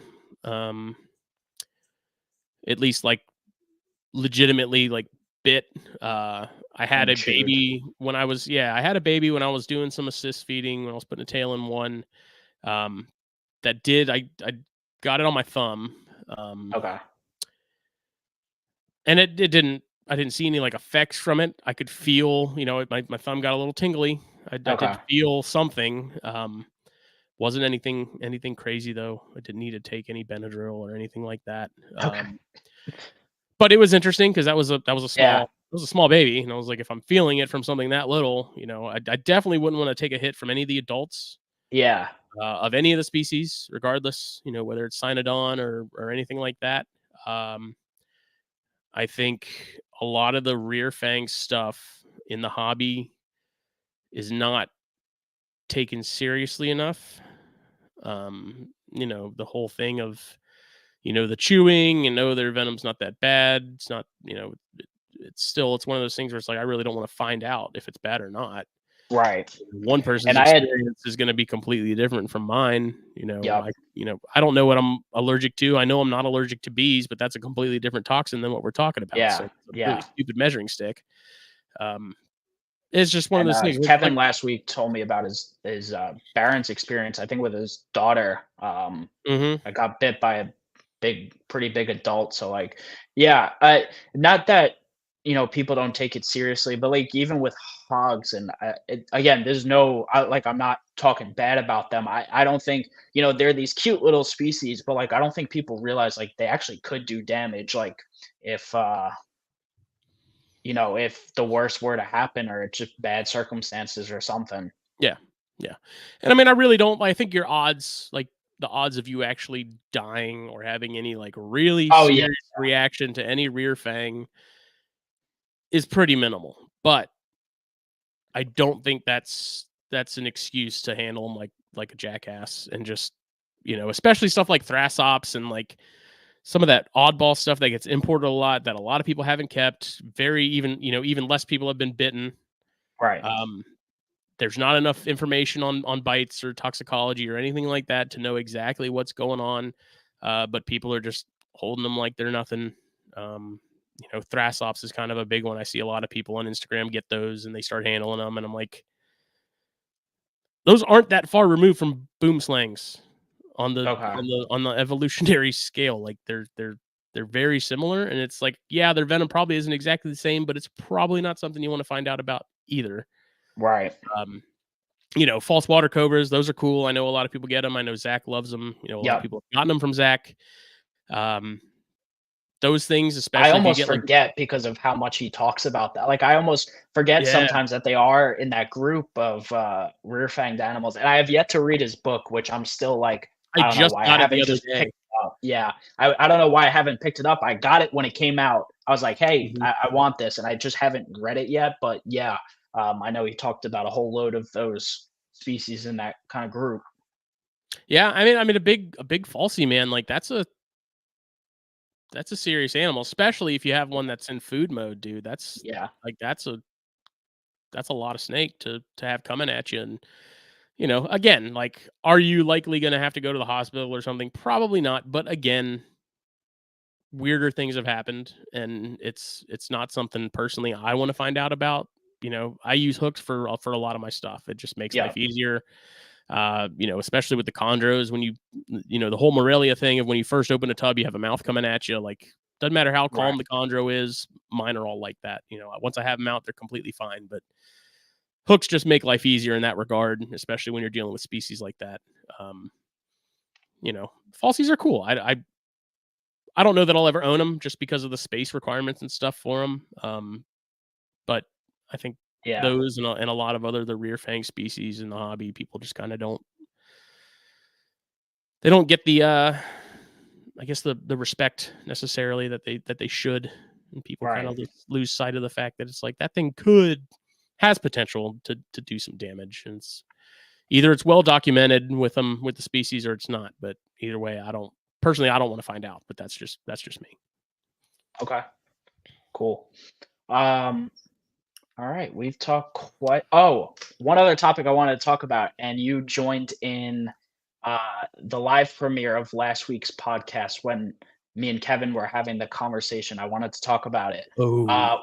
What are your thoughts on the Hainanensis rhino rats? Oh man, I have to ask because like it's something I'm seriously curious about, and me and Billy have talked a little bit more about it. And what he informed me about that like I didn't know is that like really anyone can kind of write a paper and say something. He said you just have to have like certain things, and I was like, well, I would think you have to have certain like credentials, like be a doctor of some sort to like be able to say this information and it be a fact. Like, so that leaves me to wonder, like, I'd probably have to read maybe whatever the papers were a little more in depth, but was there any DNA, like something that showed that it was completely separate from Belendrii or whatever? Off the top of my head, I honestly don't remember. I have the paper on my computer somewhere. I'd have to pull it up. I don't, man, the older I get and the longer that I keep a lot of these species and stuff, the more I realize taxonomy is borderline bullshit. It's just I don't know. It's so, the whole thing is just so fluid. Like the whole Persinnum versus Corulum thing. You ask me, and it's like, is the color of the inside of the mouth and the color of the eyes really enough to justify saying that they're two separate things? It's just the problem is that everyone's measuring stick is going to be different. Like the problem, the issue is there is no like standard for taxonomy. Like there's no standard for saying, okay, if something is this percentage deviated from something else, then it is his own thing. Like that doesn't exist. And that's the one thing that I really don't understand, because science is a field regardless that is about like measuring sticks and definitives and separations and things like that. But taxonomy for some reason is like, maybe a little bit. Yeah, like, and that's what, and I don't want to say that it like bothers me, but even like And trust me, I have way less skin in the game than probably other people do, but like even the fact that Texas rats are now Western rat snakes Yeah. and they're not Lindheimeri anymore. The They're whole just this, that whole thing, like the obsoleta complex and stuff, that's just a freaking train wreck. And I don't, at the same time, everything I say in that regard, like take with a grain of salt. I'm not a scientist. yeah, I'm not the one out there doing and the work. neither am I. I'm just asking questions. But I'm also not the director of all the movies that I'm heavily criticizing. Like, I at least could Yep. have an opinion, whether it means Yep. anything or not. I don't know. So, like, when it comes to the whole Heinenensis thing, I think maybe subspecies would probably be a little more appropriate. Which is what I was saying. I don't. And then even then, is it like, yes, sure, subspecies, like all the porphs are subspecies, but they're all Orocryptophis porphyracea. Right. And that makes sense because they're at and they're least, just locales. They're just Yeah. locality subspecies. That's all they are. but they're at least visually very different from one another. Yes, you that know? that with as the well. Heinenensis, it's like, okay, is the lack of a stripe behind the eye and the extralorial scale and the overall just coloration being slightly lighter green really warranting them being their own thing entirely? And I mean, again, the other thing too that I say when I talk about the taxonomy stuff is whatever the taxonomy is, it has no bearing on how I'm keeping any of the stuff I'm keeping. Like if I had Heinenensis and I had Belandrii, the care is going to be the same. I'm not going to change it. Yeah. They're going to be kept the exact same. It doesn't really matter. My problem with the taxonomy in the regard to the Heinenensis is the fact that they get imported and then that is now used as a way to get more money for the same snake. Right. You know, like people add on this, they tack on this aspect of like rarity and unavailability, and like there's only a handful of these in the country. Like that's why they're $500 more than everything else. It just kind of, I don't know. That's what I don't like about it. Personally, I don't think rhinos or Prasinum or Fernatum or Fernata, whatever they are right now, like I don't think any of those should be in Goniosoma. I think Goniosoma should be Jansseni and Oxycephalum. Because really? if you've kept those species, like they are not the same as rhinos and they're not the same as Prasinum. I think Rhynchophis was right where rhino should have been. I think Radnophis is exactly where Prasinum should be. You know, it like, yes, are they similar? Are they like a sister group to Goniosoma? Sure. I still think that even comparing rhinos to Jansseni or Oxycephalum is a really big stretch, because if you've kept them, like they are nowhere near the same size. They're not even close. Personality, they're not even close. It's bizarre to me. And I'm not, you know, as far as like the lumping versus splitting thing, I don't even know where I really sit on that fence. It's like some stuff I understand why they would, some stuff it doesn't make any sense to me why they would either lump it or split it. And it's just, again, it's just one of those things where it's like, yeah, it's fun to debate and it's fun to talk about, but does it really have any bearing on what we're doing as far as how we're keeping these things? It really doesn't. No, not on the keeping, but now, you know, like you had mentioned, there's this extra, you know, variable thrown in there where people are now charging, you know, all the Heinens I see, or a Heinen, whatever, on Morph Market, they're all grand. It's like, are these snakes worth 1,000 because they're this locality, and are these people even telling the truth about it? So I think it just threw like a wrench in this whole thing, and especially with Asian species that are a little less common. Even I get wary of half the Morph Market things when it comes to colubrids. Like I don't trust anyone as far as I could throw them unless I've heard of them before. Really, people probably think the same about me with my Texas rats. They're probably like, "Oh, who's this jerk off with these with you know with the genes that no one has?" Because I think me and Kevin are the only people with scaleless leucistic het aneries. I don't think anyone else has ever made those. They're probably like, this kid's lying, or this dude doesn't have that. But I don't know. So that's what makes it tough with things like that, right? Yeah, and the Marjartatum, or Marjartatus, whatever they are currently, those I think could rightfully be in the true Goniosoma stuff. I've never even heard of that species, to be honest. They're really cool. They're like super rare. They've been imported into Europe, I think, a couple times, but it seems like they die really well. From what I understand, where they're native to is actually like a very protected plot of jungle in I think Borneo or Indo somewhere. I'll have to find them and send you a picture of them. They're really cool, but I don't think we'll never see those in captivity. I think that's just one of those species that's just not meant to be. Right. Which I do firmly believe there are some species of reptile, be it snake or anything else, that are just not meant to do well in captivity. 100%. Like, people should just stop trying. It's just like some of that stuff is just like, why bother? It's clearly like after 30 years of people trying with a certain species to get it to survive.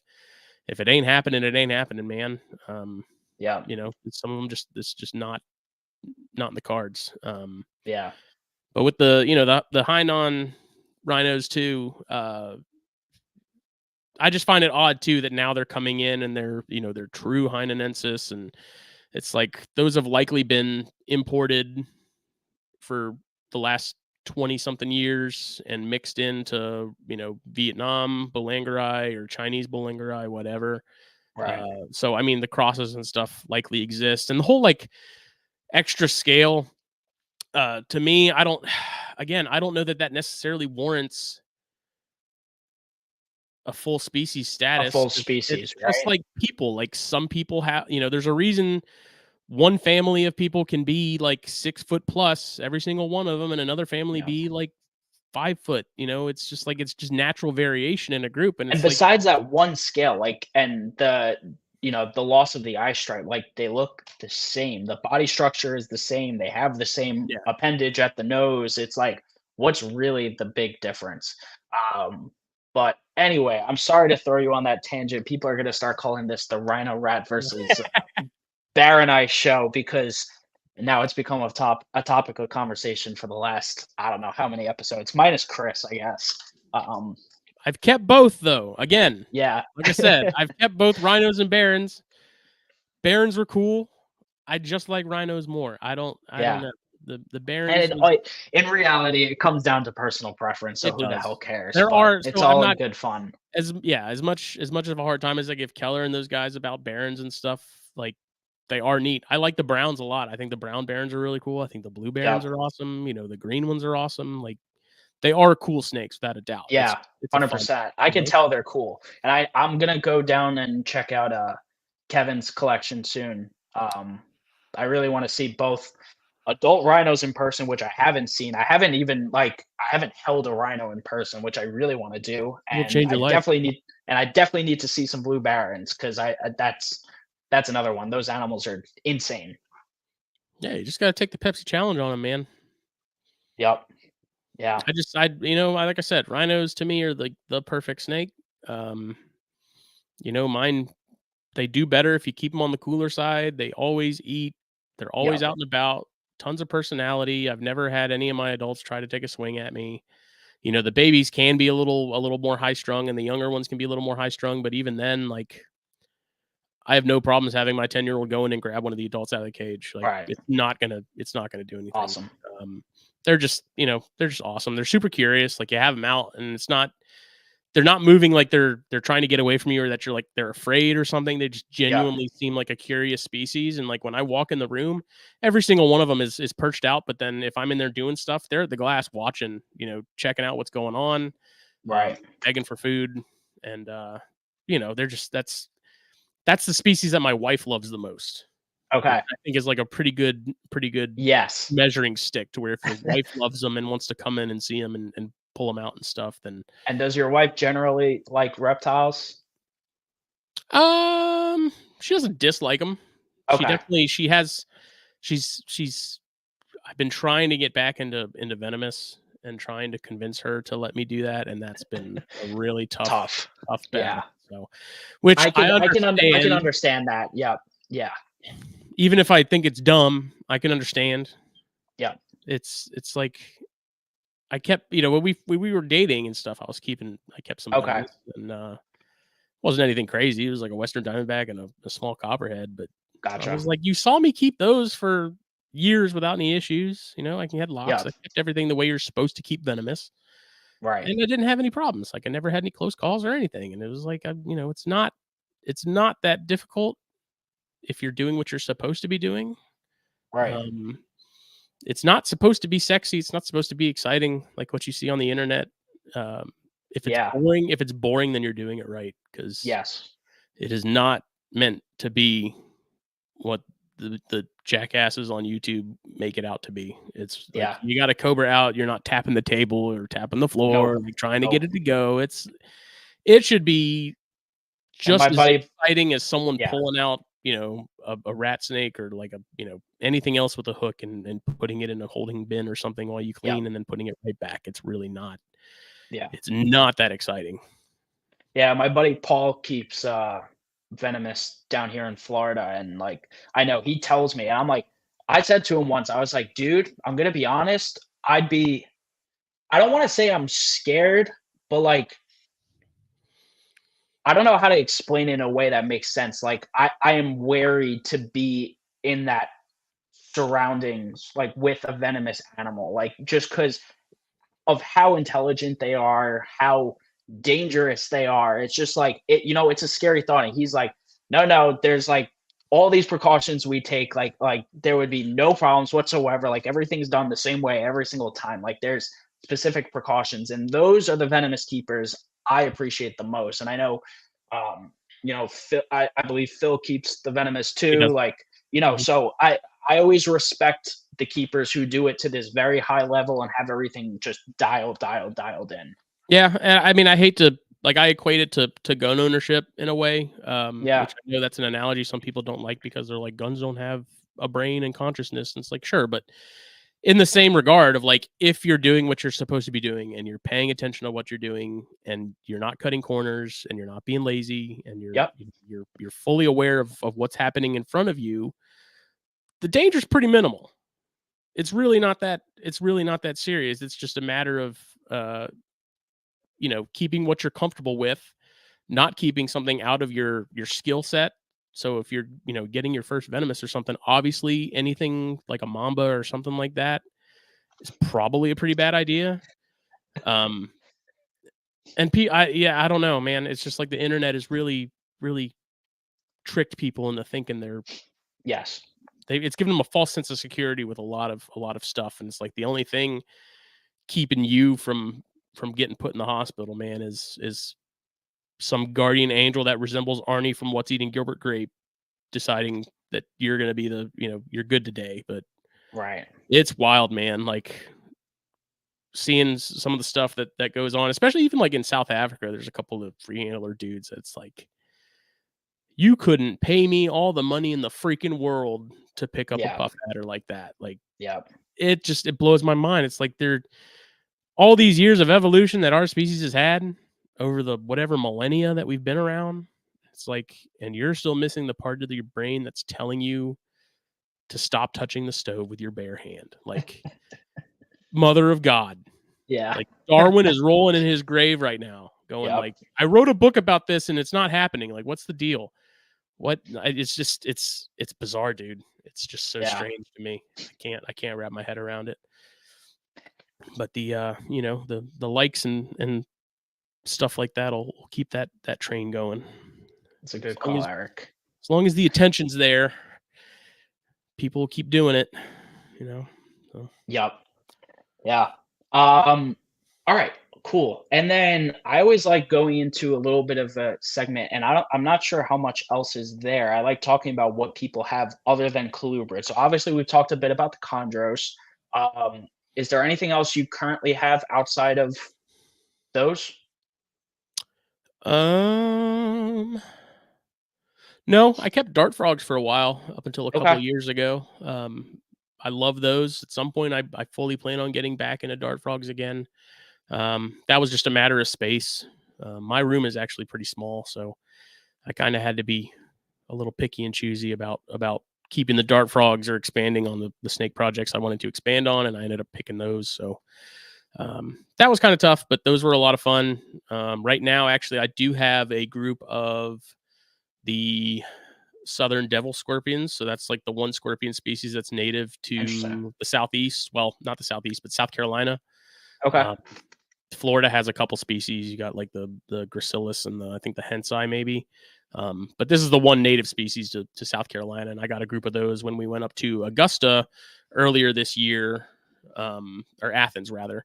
That was sort of the one thing I wanted to see because I've always seen pictures of them. We don't have them down here on the coast, but if you go upstate, they're up there. And so while we were there, I started peeling bark and stuff on pine, and I found probably 7 of them adults, and ended up taking them home. And I think it actually ended up being like 1 male and 6 females. Oh, wow. Because I had 5 of those females have dropped broods like at the same time. So just an explosion of babies. But those are really cool. I've got they're very small, but they're awesome little species, man. I as I've gotten older, I've come to really love and appreciate the native species that we've got. When I was younger, it was all about the exotic stuff and the stuff that we don't have here. And as I get older, I've come to really love the native stuff, especially like copperheads. Yep. I think it's just so cool that we have those here because there's people in other parts of the world that would kill to see that stuff. Yeah. I try to keep that in mind when I'm out herping and I'm seeing, even if it's like black racers or garter snakes, it's like, yeah, it's not the coolest thing in the world, but there's someone somewhere, man, that would be so stoked to see this right now. Yeah. And somehow that gets me excited to see it, Yeah. It's funny you say that because I had someone message me recently on Facebook, someone from China who keeps some of our North American rat snakes. She has some black rat snakes and Texas rats. And I believe she was using Google Google Translate to talk to me the whole time. So some things were coming across like a little wonky, but like essentially what she was telling me was that the laws are so vague there that they don't know what they can and can't get, and everything she did have was smuggled in. Wow. And it's really weird because I was like, oh, like I'm sure you would love to have some of the Texas rats I'm producing. Not that I was trying to like make a sale off of it. Yeah. She was asking me questions, and I was like what's the deal with this? Like, I could help you get some new genes in the in the collection there. And she's just like, yeah, we can. It would have to be through my friend who would bring them to me. And I was like, okay, no, I'll stay away from smuggling. But yeah, no, it is interesting because you're right. That was the overall point, is that people would kill to have some of these North American species that they just can't get in their part of the world. I mean, corn snakes. Like, I live, in my opinion, in our area that we live in South Carolina, which the OKT Hunt Club is not that far away from us. Okay. We have the best corns in the world. Yeah. I'm biased because I live here, but legitimately, no, OKTs are cool as hell. The original place that people were coming to get wild caught corns, is right here in my area. And, I have my locality project because I live, I think Jake explained it on his episode. Like, we live in a bunch of barrier islands here on the coast. Yes. And I live on one of the larger ones, and I have a group of corns that was wild caught from my parents' property just up the road, that I've been working on now for a couple of years. And it's just so cool because, like, when you see some of these corns, like, you don't need morphs. You look at them and you're like, why would you even want to change this? Like, I do love morphs. I have a lot of morphs. But when it comes to like a snake, OKTs for sure. That's one that like you can live with just making OKTs forever and just line breeding that. Yeah, it's crazy. And again, Solid, he's in Utah. Okay. Right here, like, there's people even in the country that would love to come and find corn snakes. Even not even necessarily here, but just in their range in general. Dude, I live in Florida. I've yet to see. I haven't gone real deal herping, which I told Phil we have to do because he lives right. Yeah. He lives right by me. I haven't done real deal herping. I have not seen a corn snake, a live one. I road cruised a dead one once, but I have not seen a lot of stuff, to be honest, which I have to go out and do because I'm honestly just missing out because I live in the best part of the country to do it. Yeah, I don't know, man. There's just something so cool about being able to go and find, one of the most popular pet species of all time, like in its natural habitat. I'd be just as stoked to see like bearded dragons. I've kept a couple, years and years and years ago. Never really been big into them, but to like, if I went to Australia and saw a wild bearded dragon, I think it would be like the coolest thing because it's even though it's pretty much the same, it's just like there's something much more wholesome about it. I don't know how Yeah. to explain it, but Yeah. same with Eastern Kings. You know, we have some Eastern King here that are really nice. There's so many species where it's like you have such a better appreciation for them when you see them in their natural habitat. 100%. You know, when we went to West Texas a couple of years ago, you know, seeing horn lizards, like I had seen horn lizards in books, and I was like, yeah, those are cool, but like getting one in your hand and like seeing all the ant colonies and stuff that they're hanging out around and eating and stuff, and like the Right. habitat, and I was like, all of a sudden, these are like some of my favorite lizards. Like they are so Yeah. effing cool. And it's not until you see them firsthand, you know, that it makes sense and it clicks. And um, you know, same with like the Hypsiglena, the night snakes, that were really common when we were there. We found a bunch of them. Like I Okay. now want to keep Hypsiglena, but the problem is like they're big lizard eaters almost exclusively. Those are the ones with the big eyes, right? Yeah, yeah. Yeah. Um, that's such a cool species. Super Yeah. common. They're like Steraria over there. You know, they're everywhere. Okay. Connor Wardle is keeping some of them right now, and he's been putting the bug in my ear about getting some, and eventually I would. You know, he's been Nice. doing really well with them. Um, again, that's like a species I'm sure I saw in books or something, but didn't really pay much attention to. But Yep. seeing them for myself, catching them, playing with them for a little bit, it's such a cool species, man. And it's like the most probably innocuous or boring species to a lot of the people that are out there seeing them all the time, I'm sure. But to guys Yeah. like me, where we don't have that stuff, man, it's super exciting. Yeah. Awesome. And I wanted to take some time to talk about, I guess it's kind of like your baby, Fulvius Apparel. Um, let's talk about that a little bit because it's something cool you're doing. And obviously, I was, saying I've been put on recently to all of your stuff, and I definitely need to get the Obsoleta shirt that you guys have Yeah, on the site. That one is for me. That one I need to get. But go yeah, ahead and talk about it a little bit. that one was done with help by Jeff Frederick. I had the idea and I had sort of the loose idea, and I sent it to him, and he kind of put his own little spin on it and then sent it back Nice. to me, and that's what I ended up rolling with. But yeah, that I started earlier this year. That was, I think I officially sort of got it off the ground in like May. But it's basically like I don't know, like apparel wise for herp related stuff. There's like eco wear, which I don't even know how much of their stuff is even really available anymore. Um, which is, you know, their stuff's cool, but it's sort of reminiscent of like the wolf howling at the moon kind of shirt, like kind of goofy, but still cool in a way, I guess, if you're into wolves. But then like it's either that or it's sort of like the beardy mom, cutie anime looking type snake design, or it's like affliction tap out wear type style stuff. And so I was like, I love Atheris, you know, bush vipers. I love chondros. I love all kinds of stuff. And it's like I started working for a shirt company that like makes custom Okay. apparel here locally, and had to get familiar with Photoshop and some of those design programs. And you know, with what I've learned there, I've just started doing it at home and designing stuff and Right. playing around with it. And the way I look at it, man, like a lot of species and genre of animals are a lot like sports teams. Like you have people that are very hardcore into like Yes. what they're into, you know? And so I was like, well, you know, I'll start making some designs, and then I have the ability to print these shirts pretty much on demand. Um, you know, I'm in a position as far as like an apparel business that a lot of people aren't. So I'm taking advantage of that and using it for good. Yeah. And it's just been fun. Like the reception's been great.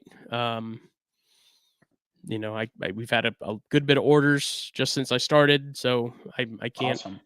can't thank people enough. But yeah, it's just been sort of a nice creative outlet for me because I do like to make stuff and design stuff, and Yeah. um, it's something that you know, when I get the itch to put something together, you know, I'll come in the garage here and smoke a cigar and spend 3 hours just hacking away at something, and then sometimes it works, and sometimes I look at it, I'm like, nah, and scrap it, and maybe I'll come back to it, maybe I won't, but um, it's been good. You know, it's been resonating with people. I think people appreciate sort of the nerdiness of it, but it's not like Yeah. tacky nerdy, I guess, if that makes sense. Yep. Um, you know, it's something that's like, okay, that's something I would want to wear. Like I'd buy that. And then a big part of it is printing it on shirts that people are actually going to want to wear because they're comfortable, not just like super stiff Gildan, baseline Gildan shirts and stuff like that. Like I use ring spun cotton. So they are, softer. They're not as heavy. And it's just, it's just been fun. It's just been a little side thing. It hasn't been anything crazy. It's just been enjoyable. Yeah. But hey, look, if people are liking it, then you're doing something right, right? Yeah, yeah. And if any, like I try to ask pretty regularly too, like what species do people want to see designs for? And I have a mental list, and I think I actually have like a written list on my phone of some stuff, of species in particular that I get a lot of requests for. And so like I do try to keep a finger on the pulse of what people are looking for and wanting, and then trying to put something out there that people are going to like enough to want to buy and want to wear. Nice. So, but yeah, it's been fun. It's been really enjoyable. Awesome. Cool. All right, cool. So it's like we're like an hour 50 in. I kind of go through some wrap up questions before we get finished. Okay. What does the kind of future hold for you at Palmetto Coast Exotics? Is there any goals you're working towards? Any species ads that are in the foreseeable future? What's going on in your world? So each year I kind of try to put a goal together in terms of like what I want to sort of focus on and accomplish, by whatever species. So like this year it was like Gonyosoma was the focus. Like I was gonna get rhinos going. I was gonna crack the code on Jansenii, or at least get a part of that code cracked. And I feel like I accomplished that. I'm happy with what I managed to accomplish. And then like this next year, definitely not planning on pairing, but like maybe 2 pairs of corns. Just because I still have a good bit of babies from this year. Gotcha. And then, but like chondros, getting back to chondros now that I've got a female that's 5 years old and gigantic and ready to go. Been getting a lot of locks from her and the original male that was like the second chondro I ever got. I don't know how old he is. He's got to be pretty ancient, but he's a grumpy bastard. I meant to ask, not to go on a side rant. You go for locality stuff on the chondros? You doing like designers, or is it pure locale? I've got a lot of designer stuff. Okay. Not like top tier designer stuff, but like designer. Yeah, I just didn't know where you stood there, because I know some people are purists on the locality side. Some people go just full fledged designer, try to make the best looking snake, but they're all awesome. Like yeah, an ugly I agree. So I don't think you can really. You're not gonna make an ugly one for sure. But the first clutch I had was Biak to Biak. This clutch is gonna be Biak to Biak. And then this time next year, I'll have some other animals that'll be hitting the 5-year mark that should be good to go. So those will be more designer stuff, but I like them all. I'm really not particular. I don't know how people can really be locality pure anymore, just because of how hard it's gotten to get some of those localities in anymore. Right. Well, I know it's also come down to, because some of the locale, like there's what is it, 3 different species technically, so the designers become hybrids, however you want to look at it. I guess it depends on however you feel about it, but yeah, well, that's where I'm a complete hypocrite in terms of the taxonomy stuff, because it's like, I don't it's a great tree. Exactly, they're hybrids, whatever, they're all cool. No, and that's cool. I feel like that's like the one thing where I'm like, I mean, some of these designers are mind blowing. Like, I don't know who you follow. Like, I follow some of like the big designer people. And I'm just like, Jesus Christ. I'm like, how do you get a snake that looks like that? Yeah, it's so like wild to me that in a span of 40 years we've gone from just wild caught animals to some of the stuff that like Dave D is putting out. Yeah, Irby and Tommy Budway, James Opdahl, some of those guys, man, like the things they're cranking out, it's unbelievable that it's even that we've gone from A to B in that regard, because they're just phenomenal animals. Right. I do hope that with, if I do get another clutch of Biaks, I would like to consistently produce in the coming years, like some nice quote unquote entry level chondros. I feel like that's not something that's really focused on a whole lot, is having captive bred chondros that aren't, $5,000, but having Right. some that aren't going to have the problems of imports. They're going to be a little more manageable in terms of attitude and stuff. And, they're not going to be insanely expensive either. Because my first experience with chondros was an absolute train wreck. The first chondro I got was back in like 2010, maybe, not even. Okay. And I got it and it lasted like a month and then it rolled. So was sure that I'd never come back to them. I told myself, I was like, I'm not doing those again. And all right. eventually did. And they're really they're really not nearly as difficult as people think they are. They're pretty straightforward if you give them what they need. So, they're awesome. And I'm glad to be getting back into producing them again, and the challenge of getting babies going. And it's just fun. So Awesome. Cool. All right. And then I also like to ask, so what do you have to say? So there were about, it's gone down a little bit, but I think at most we probably had at least 20 people come through and hang out for at least a little bit. But like, what do you have to say to someone who maybe doesn't have any colubrid species and wants to get into something, something that we talked about today? Like, what's your kind of message to them, or someone just looking to expand the species they keep in general? Find a species that sort of works with your setup. Not everyone has a house. Not everyone lives in an apartment. Don't bite off more than you can chew. There's nothing wrong with getting a species and trying it out and seeing if it's something that works for you. I think you can also make your life a little bit easier if you talk to people that do keep them currently or have kept them in the past. What their experience was. Maybe there's a lot of care information out there on the internet. I think looking at multiple sources and sort of comparing what's a common note that came up across those sources, and it's probably pretty accurate. Books, papers, things like that. There's a lot to garner from natural history information on a lot of species. Message guys like myself, message guys like Billy Hunt, Matt Most, like. Which, speaking of which, Justin's Instagram is in the description, so go give him a follow if you have not already. Just click the description; it's right there. Yeah, I mean, I'm open book, man. I'm not about closed information. Yep.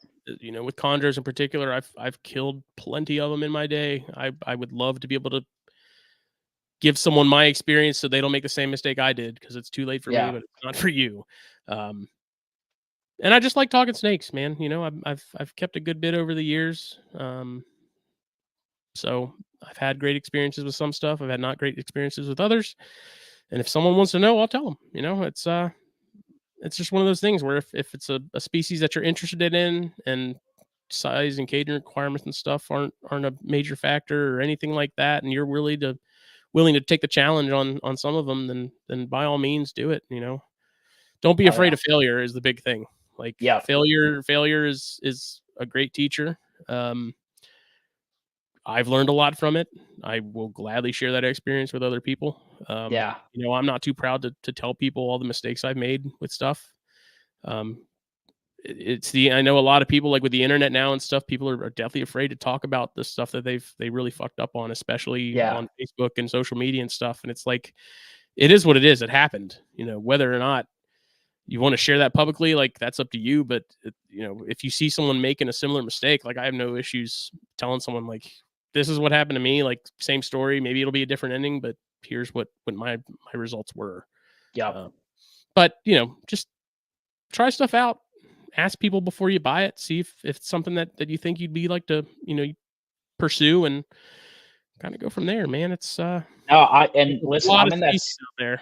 Yeah, and I'm in that same boat, because I've been wanting a rhino for years, and I thought, like, oh, I don't have the conditions where I could keep this. And after talking to Billy, he kind of convinced me, like, hey man, with your setup, if you're able to keep some of these other species, like, I think you'll be okay. And I'm like, really? I'm like, really? And he's like, dude, if you keep the porfs, you can keep rhino. No, without a I'm doubt. like, okay.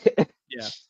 That was the funny thing with that species, man. I remember seeing the Pro Exotic ads in like the early 2000s when they were like first coming into the country, and thinking that was like the coolest thing. And I was like, man, I'll probably never own those, because they'll they'll always be rare or something. And then it turns out that they're not hard to reproduce. They're not hard to keep. It's just a matter of there's not enough people breeding them to put out there, because they really are. It's a great species, and that's the case with so many others too. Where chondro, same thing. I remember seeing the signal herp ads in reptiles and thinking like, man, I'll never own a blue chondro. Like those things it'll just never happen. As a kid, I'm like, it's a pipe dream. It's like loving cars and looking at a Lamborghini in a magazine when you're 10 and being like, that'll never happen.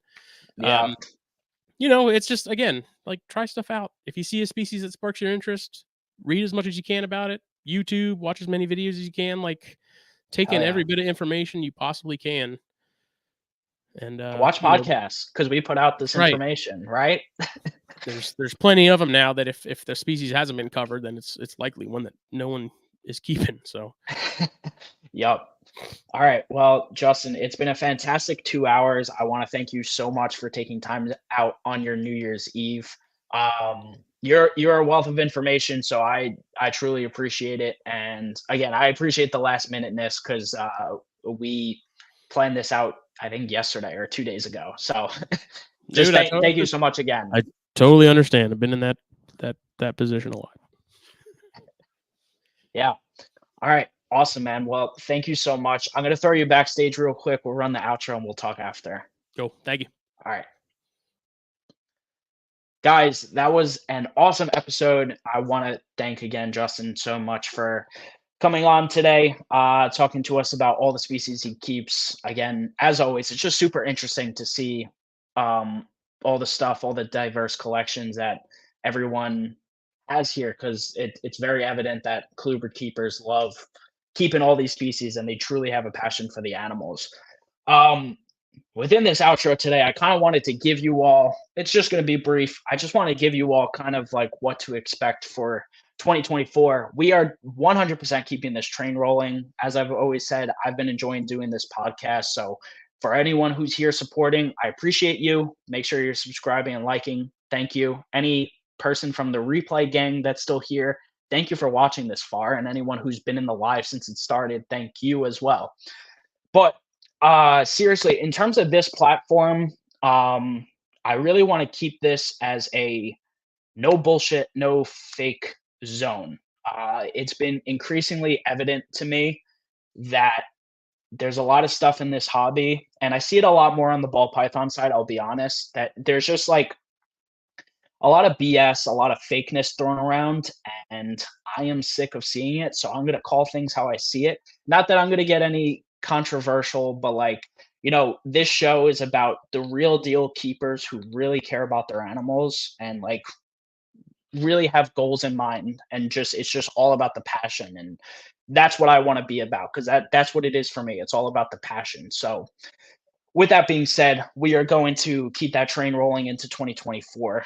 Guys, if you enjoyed today, make sure you hit that like and subscribe. As always, this has been episode number 8 of the Colubrid Corruption Podcast. Thank you all for checking it out. Once again, we had Justin Smith from Palmetto Coast Exotics. Thank you so much. Everyone have a great weekend, a happy, happy new year. Thank you so much for tuning in. Have a good one. Peace.